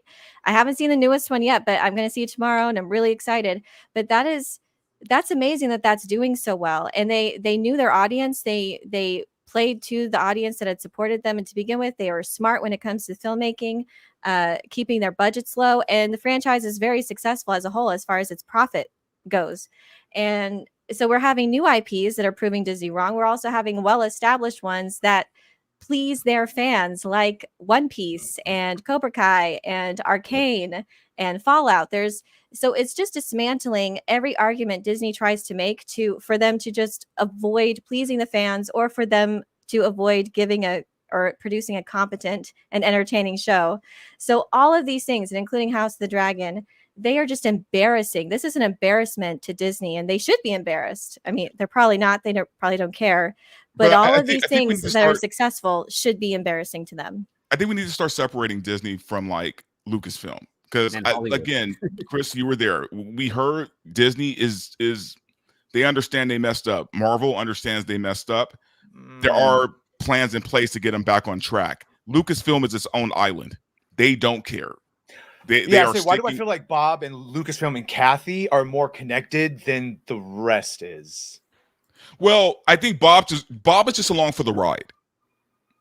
He's just along for the ride. And here's the thing: I think he's far more involved than we. Everyone's afraid of Kathleen Kennedy. Everyone. So Bob feels like, you know what? I'll just let her do whatever she wants. At least Kevin Feige is trying to get things back on board. So at least they'll have Marvel, because I think Bob knows Star Wars is sunk. I think he knows that. So they canceled the Young Avengers, I just heard. Well, of course they did. How many movies and shows did they like to try to make the Young Avengers happen when clearly it wasn't happening? No one wanted that. They still have to release Ironheart. If that's a sign of the new regime trying to make changes, because that's what I wanted to begin with. Right after the blip happened, I'm like, you can't move forward. Not with such a huge event like that. You got to just reset everything. And I hope that they've done that maybe with Fantastic Four. Will kind of reset the universe and just start fresh. Look, we're still going to get Agatha. We're still going to get Ironheart. Unfortunately, that's because they can't show those. They can't write them off they can't write them off, and they can't show them. So unfortunately, we have to get them. Another show about witches. Yes, I told you they're very hot right now. We'll see what's going to happen. I think that Lucasfilm is sunk. I don't think they'll get a movie in theaters. They haven't had a movie in theaters in 5 years. Whereas Marvel, well, they've had some misses, but Deadpool, by all accounts, will be a huge hit. But that's Sony, right? What? Deadpool 20th Century? Fox. I mean Fox. I'm sorry. That's Fox. That's not Disney, right? Well, but they can use the MCU under now, the right? same umbrella. There's a sec, folks. Okay, let's move on from Hot D. No one is arguing that there's any comparison between those two other than lessons that Lucasfilm could learn. But anyone on here ever been to Star Wars Celebration? Either on the panel, on the panel or in the chat. I've been going I went to the very first Star Wars in celebration. 199, the very first celebration of 199 at the Denver Aviation Museum. I was there when it was raining, and so many people I'm friends with, I know from, were there. We didn't know each other then. It was magical. And what was great about Star Wars Celebration, much of things happening between the 501st and just unsanctioned parties, it was fans that created it. They decided, I'm going to do a party. I'm calling it Jabba's Grotto, right? And this is the best things that come from fandom, come from literally the fans. This picture, it is from 2012. There's a story behind that photo. I'm not going to get into it, but look, those women that were there was a Slave Leia costume meetup group. I knew one of the guys who made the costumes. He gave me one. I'll tell the story later. It's too long about why I did this, but we know why. By the way, no, wait. I was hired by Lucasfilm to do coverage at Star Wars Celebration in 2012. I was in Orlando, and they asked me to go and do coverage, like I do on G4. And they asked me, do you have that Slave Leia outfit? I'm like, yeah, I have it. They asked me to bring it. I thought they wanted to borrow it. I didn't know they wanted me to put it on. And all those women, there was always a meetup at Celebration with like 50, 100 women dressed like that. Voluntarily. They just enjoyed doing it. Can you imagine if they tried to do this now? No way. There's no way. There's no way. This ever happened at Star Wars? And that was what? So that's 12 years ago? 12 years ago. Okay. So well, actually, they would do it to all trans women. No, they'd be inverted. There'd be one woman in the middle and then a bunch of guys. I love the Darth Maul, the one Darth Maul in the background. There's only women in this picture. Shout out to Az. He loves this picture. The middle is the favorite. Even the attitude towards the Slave Leia bikini or the Slave One Boba Fett ship. Boba Fett's ship. Look at the random Darth Maul in the back going like, what the fuck? What do they have in the middle over there? In the back, at the top back left, he's just staring at all the Leias. Just chilling out. We're deleting. Wait, guys, come on. We're deleting words. We're shaming people. For all of these women, they loved it. I went to a party called Jabba's Grotto. There were 100 women dressed like this. There was a guy dressed like the Emperor who was on a throne in the corner of the party. Everyone had fun. People were cosplaying or not.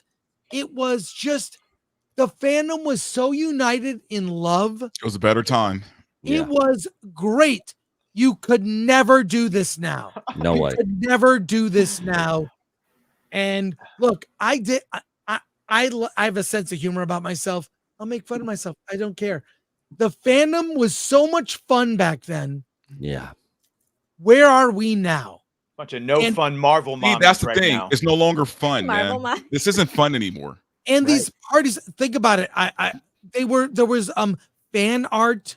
There were like sort of like you could always get the Star Wars holiday special on a bootleg DVD. Everything is corporate. Yeah. So the world of fandom has become, this is why it sucks, has become too corporate, run by people who don't understand fans, who are not fans themselves. And by the way, Nerd Cookies, Elaine, I'm a big Dune fan. Legendary has a shop with lots of Dune merch. I picked up a couple things. All right. I love Dune, but the shirts and things that they created look like it was created by someone who hasn't even ever read the books. Like, do they have popcorn buckets? Oh, that stinks. Just asking for a friend. Dune has terrible. such potential for gear porn too. I'm surprised. I want the knives, just as a dude. I want the Chris knife or whatever it's called, the ceremonial ones that they have that. But look, it's just, this is my big complaint. And when I was at that 2012 celebration, I forget which one is it. I've only missed a few. everything. The 501st had a party. There was the R2D2 builders room, the R2 droid builders room. All these things are fan generated. No corporate person came up with something like the hashtag Yord Horde. That's not a thing. Yeah. Hashtag Yord Horde is something that someone who works at Lucasfilm made up to get some fandom behind a random character from Acolyte. Actually, Chris, I was told yesterday that I'm gonna correct you on that one. Someone told me yesterday on George's show that it wasn't corporate; it was actually the Tumblr people. They're all about Yord, right? For some reason, like he's like some gay. He's like this gay icon on Tumblr, and they've been like, fanficking him and hashtagging the Yord Horde. And why was he a gay icon? They must be mad. I have no idea. Was he ironed his robe? Yeah, Yord was made to be a punk. He was made to be like made the butt of the joke so many times. Why did he's a mimbo, right? I mean that's what he's a himbo. He was the by the book, like he was supposed to be the competent one. I thought, Jesus, he was ironing his robes. He was steaming his robes. That's not cool. That's ironically when Chris was talking about what he originally envisioned Jedi to be, more regal, a little bit more pomp and circumstance and knightly. That's what the High Republic was supposed to be, and then of course they filled it with diversity and dinosaurs. You don't picture knights like, let's see, Arthurian knights of the Round Table. You don't picture them doing their laundry and steaming their clothes. Right, have vassals for that. When you picture them in your mind, you see them. I don't know, maybe like buffing their just use the force, just maintaining their armor or something. I don't know, but that's more cooler than just like steaming your clothes, make sure the wrinkles are out. That's like, come on. Well, apparently the Acolyte is huge on Tumblr, and I didn't know Tumblr was still around, to be honest. Prove it. I'd love to see. They always say that, and like a lot of things with the Doctor Who, he goes, "Oh, we got the greatest numbers under 35," with no numbers to back it up. Yeah, it might be huge on Tumblr, but Doctor Who. Yeah, it ain't huge on Disney Plus because nobody's watching it. That's where they need it to be huge, But also saying something's huge on Tumblr isn't really saying anything at all. Like I said, I didn't even know Tumblr was still around. Most people don't. Alan has informed me, or Tom McClory, that we are very close to breaking 125,000 subs. So if you are watching, haven't subbed to the channel, please do. We appreciate it. And do pick up go to shop.filmthreat.com to pick up with a discount our 1 week only Star Wars is Dead, 50% off everything in the Film Threat shop, and get your for a limited time.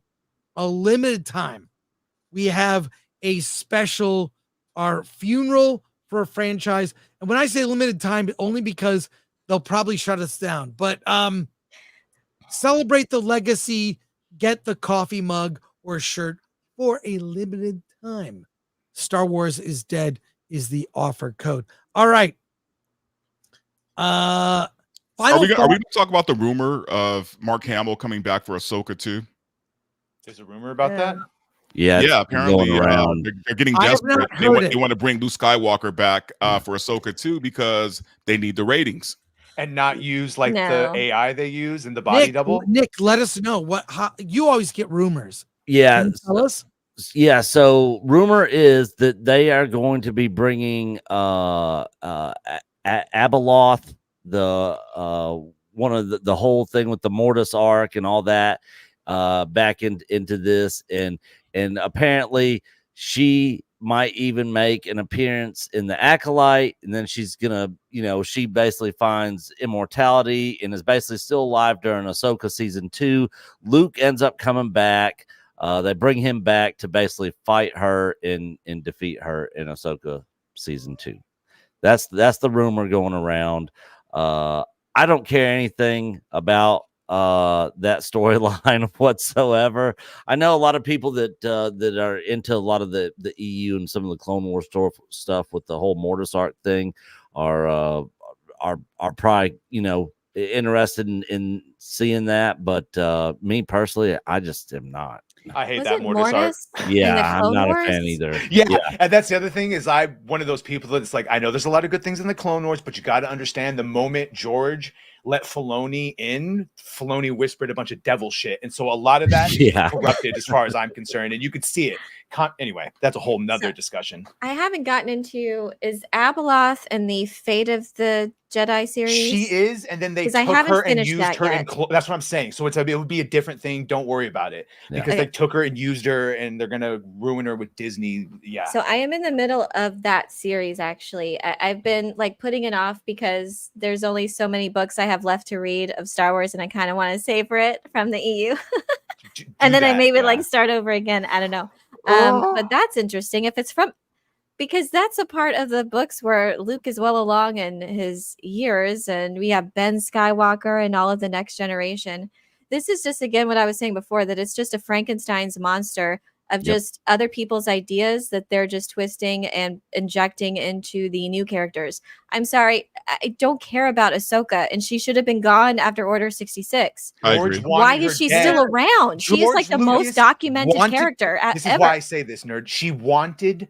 George wanted her dead, and Filoni talked him out of it, and now he has made her have every seminal thing that Luke should have done. Yeah. That's why I'm saying you to inject Thrawn in there, just to throw Thrawn in there without a thought as to how you're gonna. Of course, they did in Rebels already. They just like butchered him, but to bring him in for the first time in live action for Ahsoka, and now you're gonna bring out Luke. Like, that just was not Thrawn either in the Ahsoka show. No. And I'll tell you something funny. So, just quick point on what Chris was talking about with Star Wars Celebration and how everything's corporate. We do our meetups at fan events. So the ICCC con in Nashville that they have every year is a fan-made, put on Star Wars con. By a fan for fans. Those are fun. I have a good time at those. It's not corporatized at all. But with the last time we went there, I had a conversation with Timothy Zahn, and boy, did he take that Disney check, because when I was talking to him, he was like, if Filoni's writing Thrawn, I'm good. He's gonna get the character right. And I'm like, what are you saying? How can you say that? You wrote this character, and now the character is far from what you wrote him originally to be. So that's because he seemed to be on board with Filoni being the overseer of that character. A lot of them seem to be, by the way, even Sam Witwer, when he was talking about something, seems to be. So it's like, how could these people, like Sam especially, who really knows his shit, be all right with it? And it's just, he must have that devil whisper when he's talking to you, and he makes you think he's very respectful to George. And then when he's over there with Leslie, he ruins whatever he wants to ruin. Well, Dave Filoni actually is I've heard it from many people that he is, even though he says contradictions in public, he is an encyclopedia of Star Wars. There's almost nobody at Lucasfilm that knows it better than him, to a point. I mean, a lot of people have to be reminded that Padme is why he's either lying. Right, which is why he's either a couple other things too that someone said, oh, actually, we got that from the EU. So he's either lying, or he does know it all, and he can just casually pull whatever he wants with everyone thinking he doesn't know, but he should, because he's George's apprentice, right? Even though only he has said that. George has never exactly. George has said he doesn't have one, but then later, I know it's the whole thing. No, Dave Filoni's the self-appointed apprentice. He got his claws into there during the Clone War feature film, which I thought sucked, and I also thought betrayed Anakin, because why should he ever be teaching anyone when he's still not really a Jedi Knight? He's still a Padawan technically. He's basically got a field commission of knighthood because of the war. So Ahsoka never should have existed anyways. It's counterintuitive to the story, but it ran with it. And guess what? People are fans of the character, or were up until I think they grew to like her. I don't. Well, 2D Clone Wars is my headcanon. Me too. Micro series, yeah. 100%. And it fits. It fits seamlessly between the two films. Real quick, we have one last topic before we get to super chats. We will read them all. And by we, I mean Angry Badger will read them all. It's the royal we. But Alan, people miss you. And I'm right here. What are you talking about? They are all good. All good. Okay. I know some of you have all seen this video. We need to show this. This is from, let me show this here. Oh, I bet I know what's coming. Yeah, you know what's coming. You've seen it. Everyone's seen it. Someone did a video on it. I couldn't find it, but a lot of people have done videos on this, and we're gonna watch this. Oh, I haven't seen it. Oh, you've seen this. Junk man. This is someone else talking about it. I had to find it. So people, they can't believe, like, that's why I brought up the old Celebration. We need something like Nick. We need something like RebelCon. Yes. Non-corporate con. Every con event that exists today was put together by fans. Nothing existed. And then someone said, hey, let's start a thing called San Diego Comic-Con to honor, comic book writers and artists. Every event starts out like grassroots by people like Sundance or San Diego Comic-Con and gets super corporatized. I can't stand it. I've seen it happen for years. It's never as good, but watch this here. You ready, Alan? You know what to do. Yeah.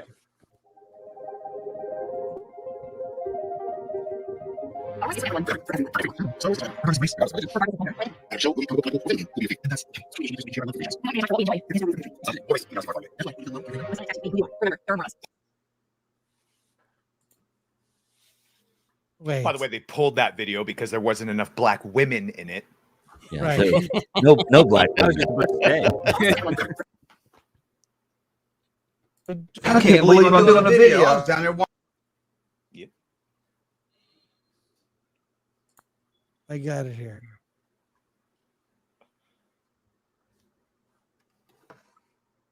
Thanks for your patience while I do this up. We got it. Yeah. This week, I had to sit through this cringy shit.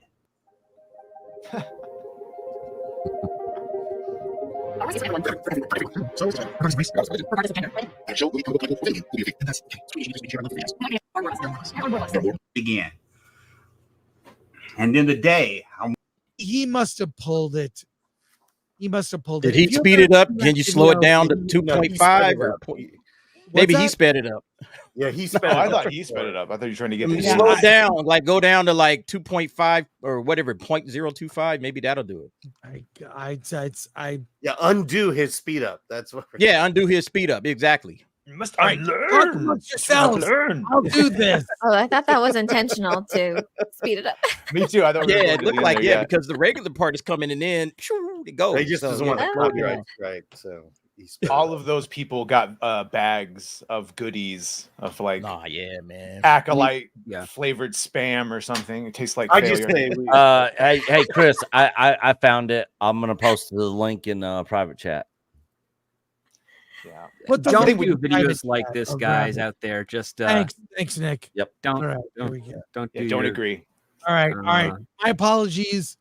Technical error. Mostly, it's usually Alan that has the technical. Blame the underrepresented group. Yeah. Poor Alan. Yeah, I'm blaming Alan. I'm at fault for this. So. I forgot you're white adjacent now, according to DEI. So we're all in the same boat. All right, here we go. Here we go. I found it. I found it. Thank you, Nick. I appreciate it. All right, here we go.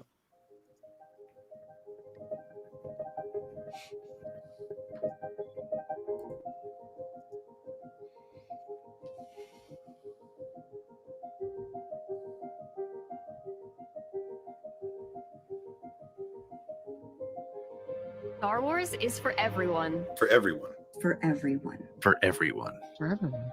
Star Wars is for everyone, regardless of race, Regardless of religion. Regardless of gender or identity. Not every show, movie, comic book, collectible, or video game will be your favorite. and Duh. that okay. Social media should be a place where we can share our love for the franchise. Without being attacked for what we enjoy. There is no room for bigotry. Misogyny. Or racism in the galaxy far, far. Oh yeah, that's what I've seen. This. Yeah, we can hate droids though. Yeah, say let's just get droids. Yeah. You're allowed to be prejudiced against them. Who you are. Remember, there are more of us. There are more of us. There are more of us. He didn't base this on viewing figures, There though. are more of us. There are more of us. There are more of us. There are more of us. There They read are from a more script. of us. Same five. And by people. more of us, they mean There are shields. more of Yeah, us. yeah. There are more of us. There are more. Hey man, that free copy of Star Wars Outlaws is totally going to be worth it. Oh God.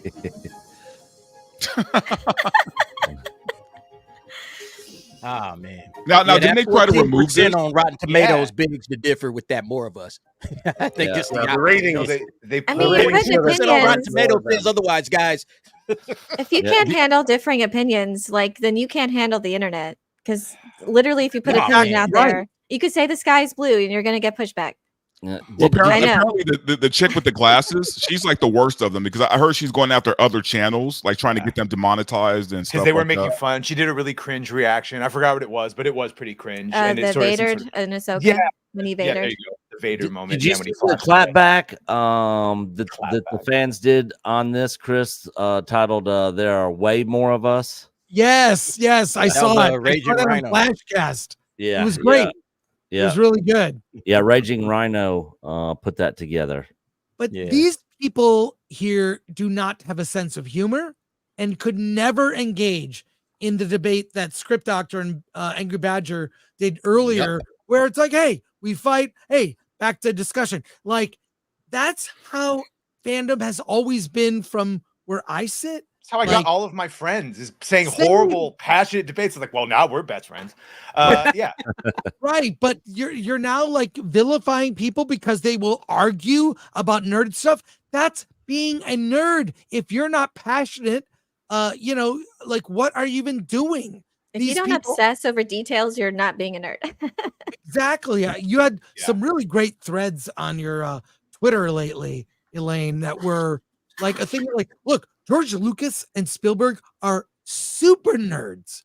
They know all they know Marvel Comics, the Flash Gordon serials, all the old sci-fi, like all that stuff. Well, in Shadiversity, have you seen Shad's breakdown of the fights that he does? He's getting. I actually have not seen it yet. I've seen it. It's pretty amazing. Wow.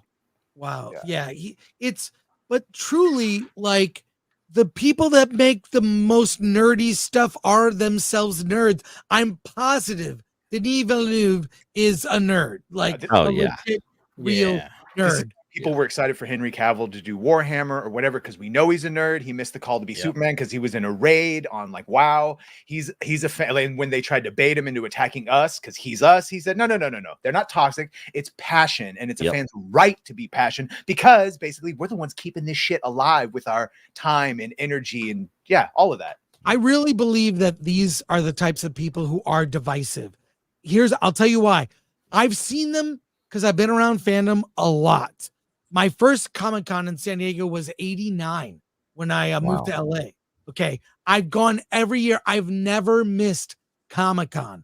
It was a small event at a college, right? Where it only sold comics and nerd stuff. Now it's this huge thing, whatever. They have done their best to be very non-corporate.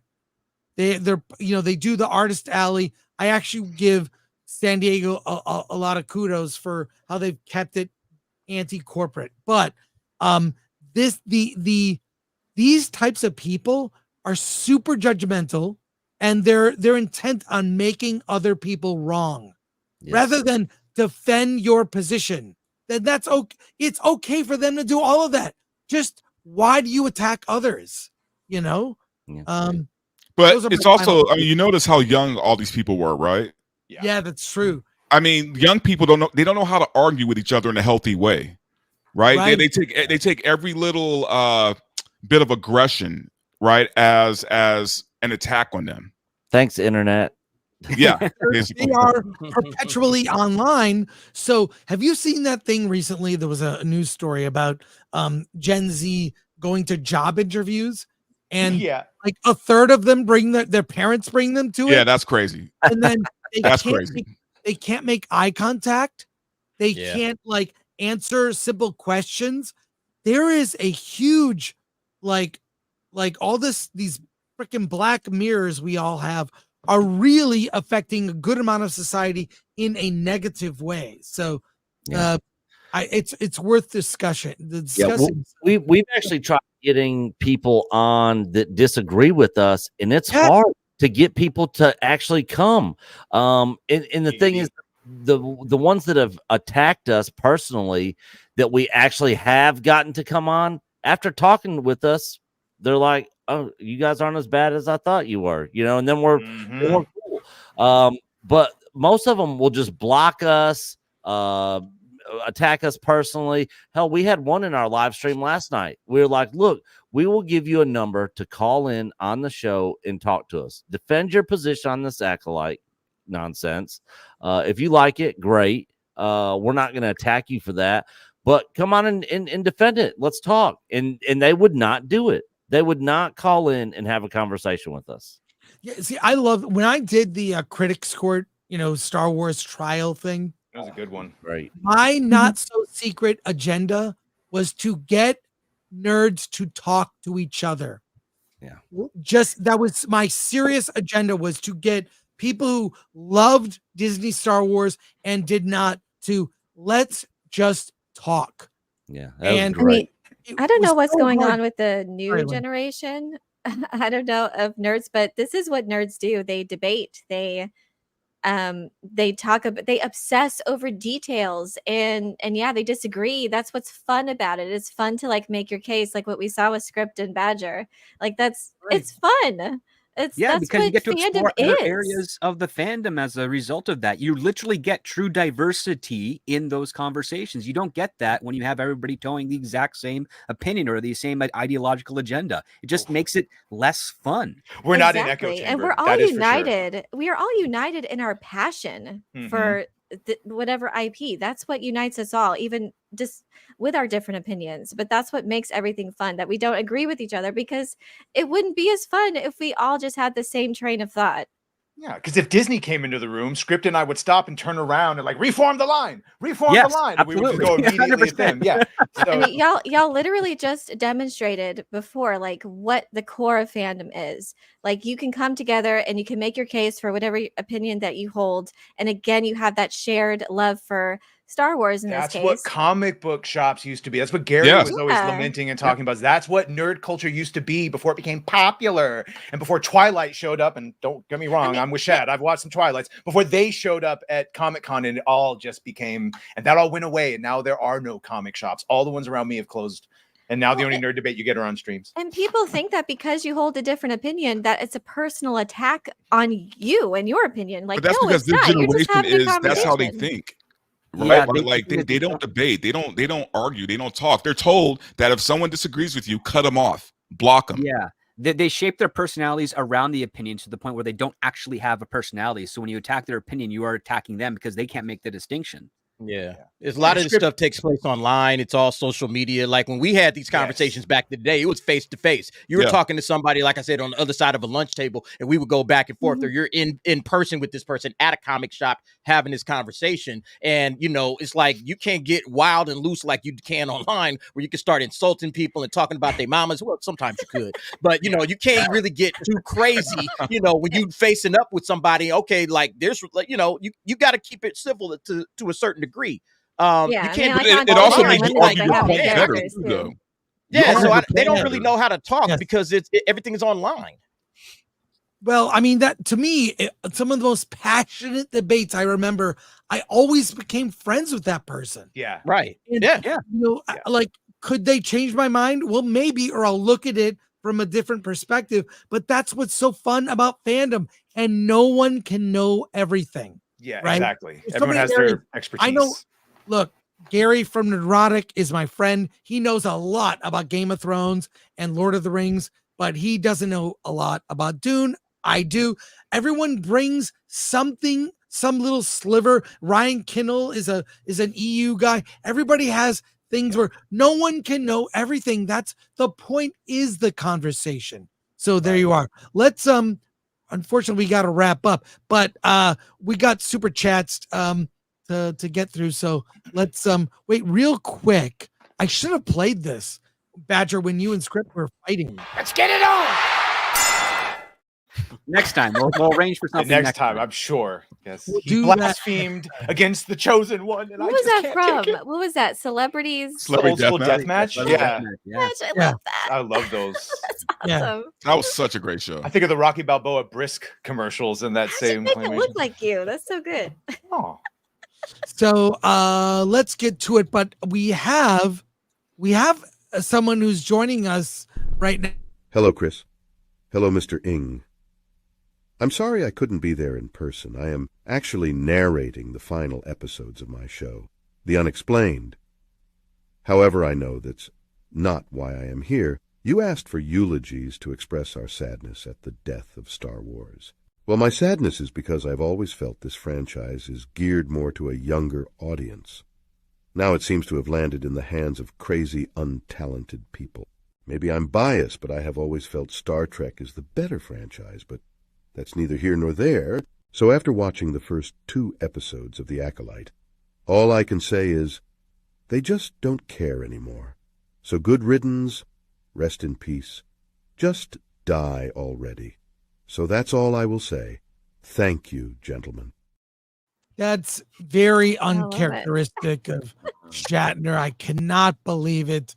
So, all right, let's get to supers. Here we go. Badger. Dr. J for 10. Why do I feel like we'll find out that the Acolyte budget actually blew out over 300 million like She-Hulk, and there was no Wookiee fight because Leslie Headland's wife was paid 20 million for her role? Ooh, I would like to know how much they were I paid. think that might be right. Well, Weren't the she women hired paid less? Didn't they find that out? Well, she hired a lot of friends, but I'll say that's not unique to her. People in Hollywood do that all the time. Script, you can confirm that. I mean, it's people hire their friends. Now, in a lot of cases, it's people they've worked with before, they trust them. Like Scorsese likes to work with De Niro. And Christopher Nolan likes his Michael Caine. James Gunn. Yes, Christopher Nolan has worked with just a small group of DPs. So Tarantino, Sam Jackson. Yeah. Everyone in Hollywood has their But they're short list of talented. people That's they the wanna reason work with. why they talented can people, go actually. back to people. Different. Cillian Murphy. He's talented. Plus, Exactly. less conflict on set when your friends are around. Yeah. Here we go. Keep going here. Slayer 96 DA first Goody Bud back in business release on August 20th, 24. All right. Justin Channels, have no fear. Skeleton Crew has a main character with a chin like an ice, I think you mean spice cream scoop, and as much charisma as Headlamp herself. Great. Really? Thank you, everyone, for your generous super chats here. Appreciate it. Pharaoh of Vibes for 1999. I've seen discourse from the general population asking us nerds on social media why the Acolyte is hated on. And the amount of people saying we hate it because LGBTQ women YouTuber grift is crazy. We don't have that much power. I don't think Actually, Forbes official reviewer called out the critics saying they were crazy and that most of the audience reviews cited the writing direction and just poor performances. Yeah, because that's what's real. Writing. It's the writing above all. That's the what writing. it is. It's what it is. Joey Bag of Donuts, shout out, man, for 199. Hail Badger. Yeah. Dark Hero Fan for 5. Why wouldn't the Sith make full armor that resists lightsabers instead of just a helmet? They do. Shout out to Darth Bane.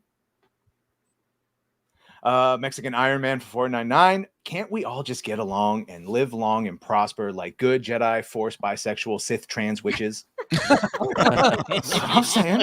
Hell, Mexican Thanks, Iron Mike. Man. Thank you, Mike. Suspense Smith for 2. Canon doesn't matter. Only quality matters. Can we have both? Yeah. Yes, not? is it too much to ask for? Yeah, both. The Mama Badger, yes, for 2. Mama's gonna grab a lunchtime wine now. I'm sorry I had a nerd debate in front of you with Script Doctor, but it was fun. We're all fine now. Graph Web for 2. For the love of God, for fuck's sake, hashtag cancel Disney Plus. All right, there you go. I've never given them a dime ever. Shout out. Grievous was amazing in the 2D Clone Wars. I just want to say that Takagi for 2. Yes, he can we was all awesome. agree Grievous and Dooku were cool? And yeah, Grievous was In so much better. Gendy Tartakovsky. Yes. Clone Yes, Wars. sir. That's the good one. Yeah, I'm doing a rewatch of the 2D now. prequels with 2D Clone Wars. And I it's much awesome. rather would have had Darth Maul survive and go on, than Dooku, but that's just personal preference. Yeah, I But agree he with should that. have Actually. stayed dead. Regardless, if he's dead, then he should have stayed dead. It's an Infinities comic that, of course, George took. Filoni, rather. Bad Coyote Funky, 1999. Cortosis. Cortosis should have been introduced earlier. Drives me crazy how people think that an unknown villain just headbutting a lightsaber is cool, when in context, it doesn't make any sense to the audience. Yeah, to the audience, they were confused. Yeah. Yeah. We They're were just like, lost okay, watching that it. We were like, happened. what has happened? Did they forget to charge their sabers before they went into battle or something? What's happening? Yeah, but then surely you remembered what cortosis was from all the other games and all that. Just that they should have said it, right? Because Yeah, no, I never read or knew anything about it. Yeah, It was I didn't all new either, to me. actually. Oh, shit. Yeah. I'm a nerd. Whatever. My bad. Bad Coyote Funky 1999. As someone who grew up watching martial arts films on VHS, the combat comes off as authentic as Panda Express to Chinese food. The saber battle was mostly obstructed, and a Padawan trumps a master in battle. Yeah. Shake my head. Oh, Yeah, that Theory was was bad. just with Nick Ridiculous. Gillard, who did the stunt coordination for the original prequels and came up the power levels, and they were all over the different place. Yeah. Yeah, I love that vlog. That was great. Yeah, there's trees everywhere. What is up with these dark, like obstructed view environments? With the Phantom Menace, you can see everything. You have Well, this it's one inch huge flashy. arena for them to fight, and you can see and admire all of the choreography because it was well lit, and you can see the moves very well. They don't have time for that in current day productions, especially for TV like events. Elaine, unfortunately, you have stunt guys who actually are really, really good at their job. That's lightsaber stunt scene. It probably took them 2 days to choreograph.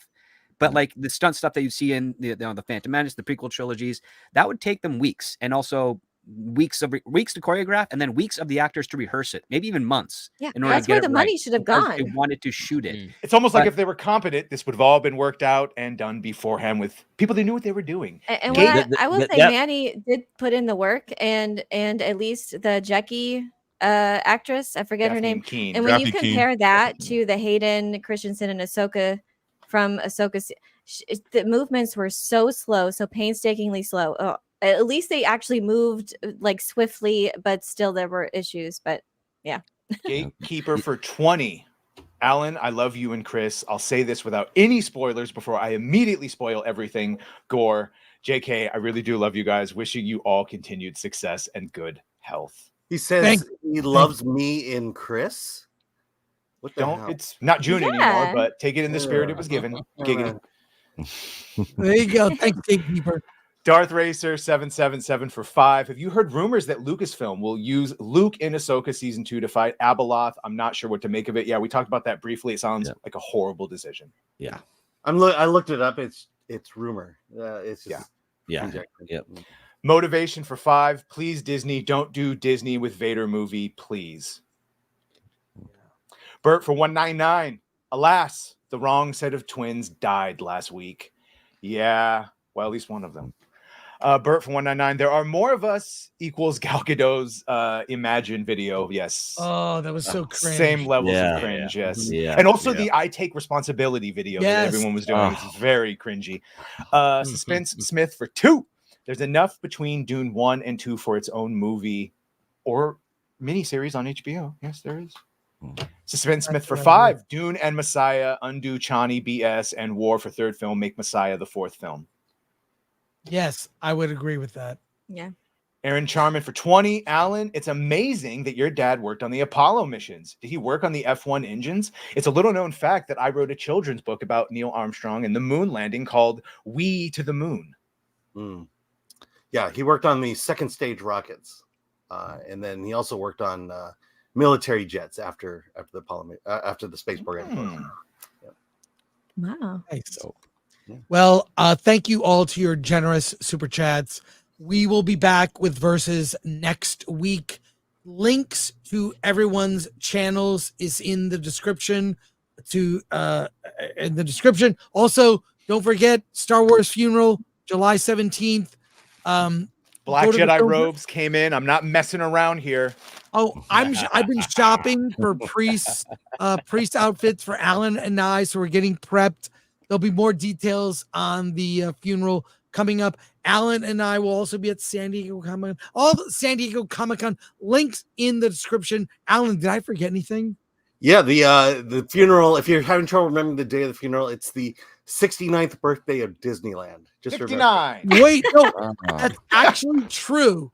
It is this. Yes, it is, right, Alan? Yes, it is true. And I gotta We thank planned it that way. That's how we do things. Perfect timing. 69. I love this group of people. We're having so much fun. I genuinely look forward to doing this every Monday. So I hope you'll be back. We'd like to rotate different people, but thank you so much to everyone. Subscribe to all their channels, please. Yeah, and you guys can help me fight YouTube, man, because they're screwing me right now. Yeah, jump in on I'm right there with you, man. So you need to, Dante, you need to communicate with them on X. I did, and they told me that I need to submit an appeal. I'll read. Oh, you're having like issues. They won't monetize me for some stupid reason, even though I meet every qualification. What? He hit all the benchmarks and they didn't monetize him. So, which tells me I guess they just don't like my material. I don't know. Yeah, there's no. They're not very clear in their explanations at all. No, they are purposely very vague about. We got demonetized once and had to go through all that crap. And thank you to our mods, Lord Thoth, Mexican Iron Man, Atomic Lori, Glenn Nuccio. And did I forget anything, Alan? No, I think that's it. Okay. All right. That's it for us this week. Got a good that Badger Doctor fight. That was the highlight. Right, now we have to come up with another one, Badger. You do. Yeah, don't worry, trust me. We can talk about a rematch. It is versus kind of the spirit of this thing. No, it'll be anytime, bro. Anytime. I love this stuff. Dude, man, yeah. Definitely in the spirit. So be back next week. And wait, a quick message. Holy fucking shit, these reviews are delicious. Visit filmthreat.com, read Alan's reviews. He puts up amongst our other writers. We have like 30 freelance writers. So check out their stuff. And that's it. Wow, this was so fun. Let's do it again. Absolutely. I'm never leaving. Super chats forever, and then streaming right now on my channel after this. Yes. Okay. Yes. Badger, go to Badger's channel for streaming, and then we'll be back next week. Alan? Let's get out of here.